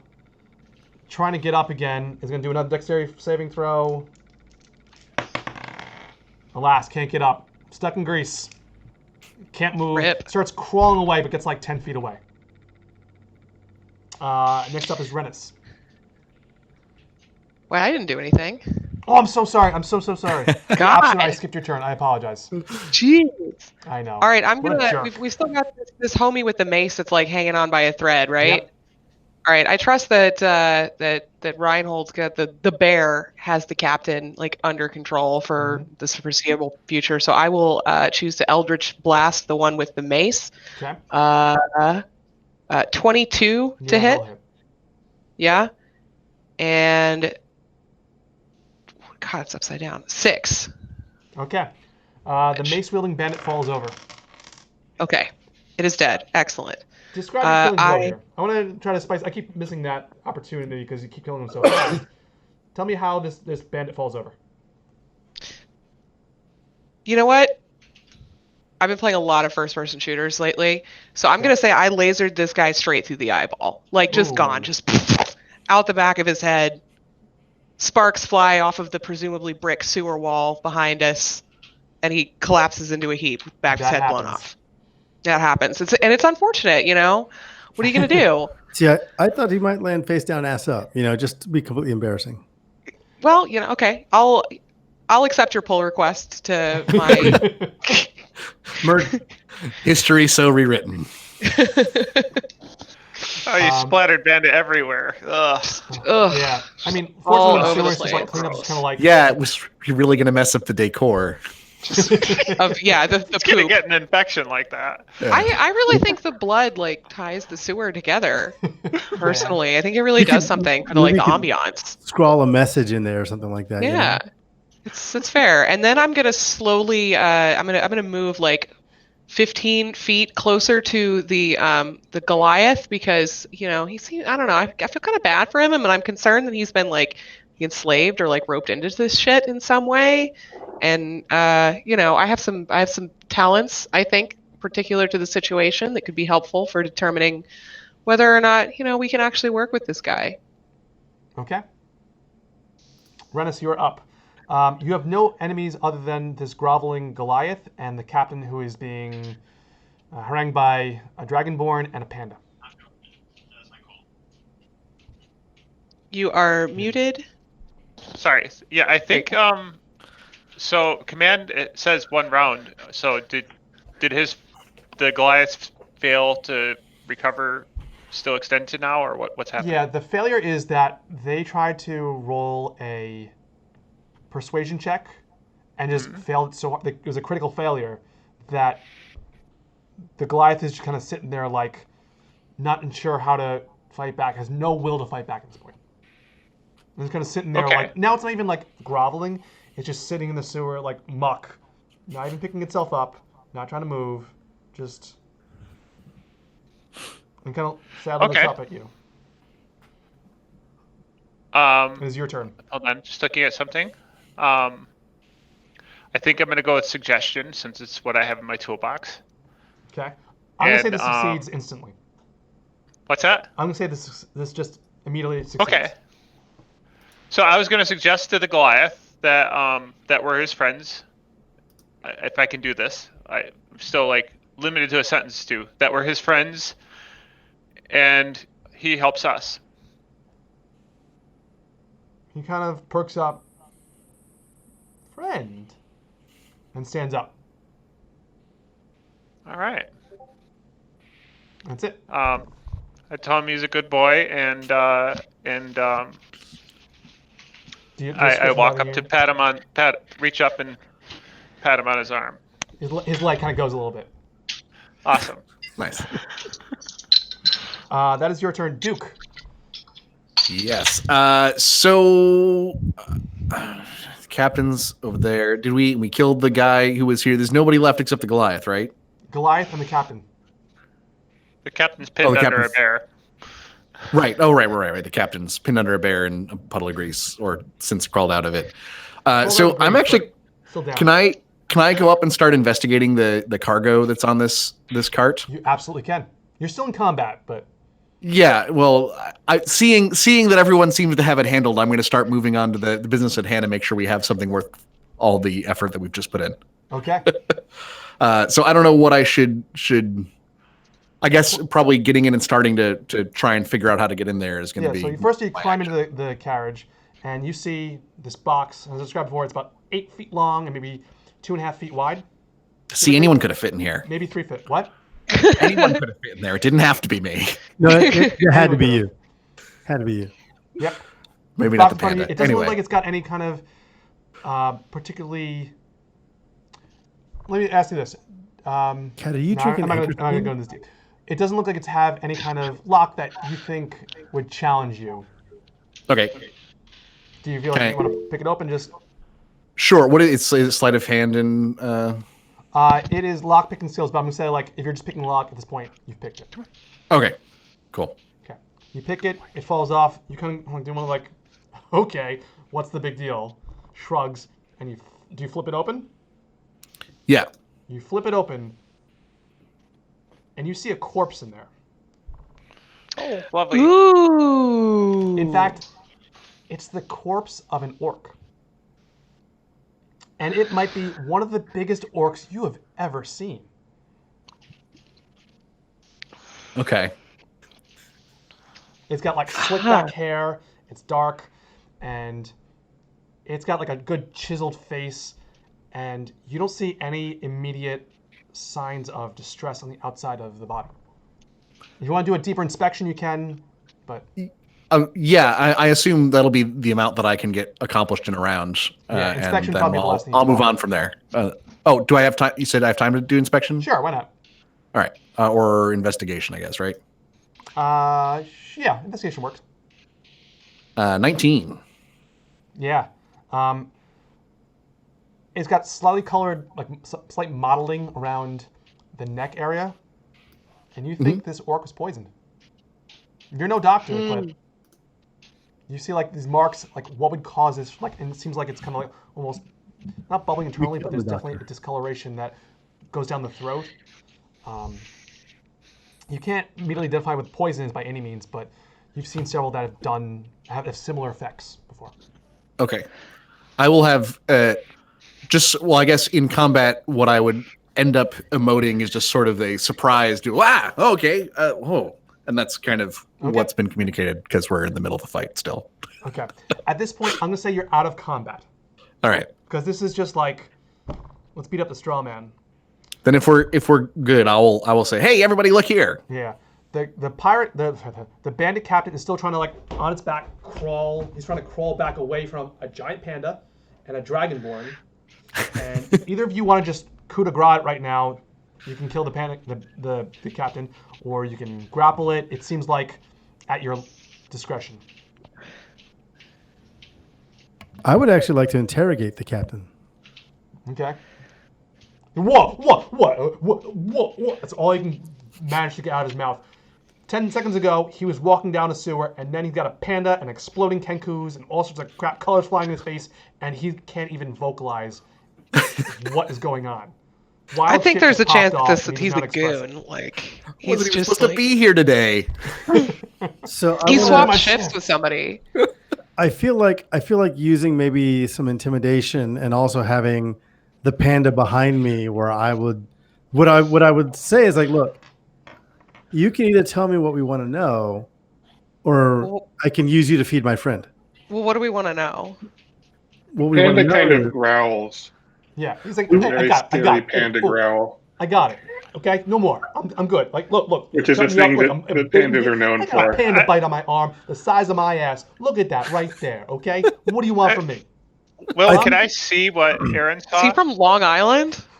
I'm from Long Apparently. Island, so yes, yeah. Okay, there we go. the So worst. I think what we want to know is right. We want to know if he was sent by. Oh, hold on. We What's know that? that. I was curious if I saw what Aaron saw, because I was close to the cart after I'm gonna say smacking that no guy. at the level because like the carriage is raised Okay. off a bit, and there's like he flipped over the lid and Because goes, what? I feel like anybody who saw that should be saying, "What the fuck?" Yeah. I don't know. Well, That's kind of what There he was said. a cool weapon there. That doesn't seem like the exact response you'd give. We still want to know maybe what he knows about scrolling back to find the name, about Balthur Gemfist and Balthur Gemfist. And we want to know what he knows about this object that maybe everyone is looking for. This I don't weapon. know nothing about nothing. All I know is take the box, move it over here. Look, Gemfist had it out for Odaza, knocked off one of her favorites, and hey, we're just, we're collecting. We're putting a little trophy up in Gemfist's side hustle, in his warehouse. So that's hey, no big deal. You want it? Hey, take a body. I don't care. There's lots of dead orcs. Take them all. I don't care. So the panda turns back into a dwarf, and then Reinhold says, "Okay, can you just do one more thing for us? Can you say, 'Hey, I'm walking here'?" Hey, I'm walking here. I'm crawling here. Well, so we've got this corpse that the our second employer referred to in a conversation with me as a weapon. Didn't mention a dead body. Nobody at any point has mentioned a corpse. So we've got this corpse here that at least two people want and are willing to spend a lot of money on, one of whom has referred to it as a weapon, which seems sketch. Yes. However, do I personally give a shit what gets done to or with this corpse? Well, remember, if that guy's a necromancer, a dead body could be a weapon. A dead body could absolutely be a weapon for him, but what's this chick going to do with a dead body? You know what I'm saying? Like, Hey, either look, she's look, also we're going to not- raise it we're from the not- dead, or she's got some proclivities that are We definitely don't- not Yeah, we don't ask Christian. a lot of questions here. Don't right? judge. Yeah, look. Not my She king could code. just want to. Maybe she wants to resurrect him. She seems like the kind of person that has connections. Maybe she just wants like some art, like taxidermy. I'm not gonna look. Money is money. So are we selling it to the person with more money or the person with less money? Whoever offers I us the would- most. My desire is to give it if there is like the scent that Gemfist was trying to double cross what's her name. I want to give it back to what's her name. Okay. So here's what we're going to do. I'm going to Odaza. offer the Goliath 100 gold of the additional 400 that the Goth Necromancer has offered me personally in order for him to carry this corpse to whoever we would decide to deliver it to. You say that to the Goliath? Yes. Is this amenable to the Goliath? Kind of scratches his head and looks at you, Renice. Friend? Friend. He sticks his fist out and it's the size of your head. Okay. Friend, bump. I Bump. I fist bump Bump the it. Goliath. Awesome. Goes, boo. Boom. Okay. I also explode. Do we snap backwards, back in again? Are we doing a He's whole like, thing, or is this just a fist bump and explode? Snap. What is the protocol here? Yeah, what's the protocol on Goliath fist bumps? Okay, so think you the just taught him Goliath new is amenable. We have someone to haul our shit around. We've found a use for the extra 400 gold the greasy-haired necromancer is offering to pay me. Don't like it. Well, I mean, I wouldn't give it to him. we can still negotiate, but I'm not gonna be bamboozling the Goliath because he indecision seems of nice. party. Oh my. There's nothing. There's that, and there's splitting the party that a DM loves nothing more than like just eat it up. What y'all gonna do?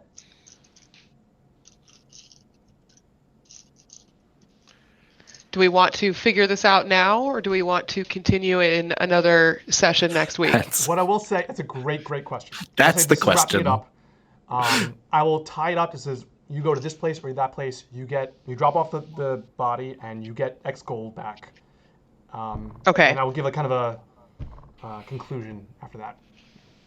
So I would say, all right, you should decide right now because I want to make it very much a split. Like you have to decide right now. I don't want you all to think about it. I don't want to debate this. I want it to be like you have to make a decision. Sun's coming up. You're in the sewers with a corpse. And So Reinhold just mentions that he feels a certain kind of way about double-crossing someone we gave a word to. I feel a certain kind of way about double-crossing the kind of person that is Mother Odaza. I feel like we can take it back to Mother Odaza, but we can also get a little more bargain for a little more money out of her too. I hate that little fucking necromancer. So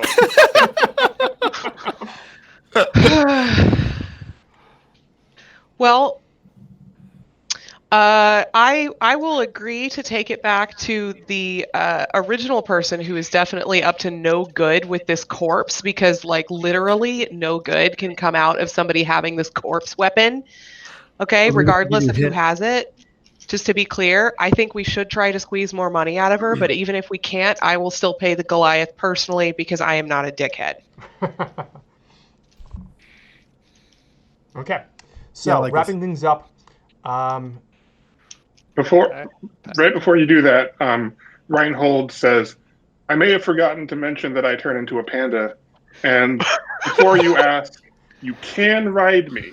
Aww. Ooh. I ride the panda. I want to ride a panda. So you take it back to Odaza. It gets a little funny. The bandit captain kind of runs off. And I take it back to Odaza. But he's not going to tell anyone, obviously, because we were stern. Who's going to believe he got his ass kicked by a panda? Right. Odaza hears your story and appreciates loyalty in her people.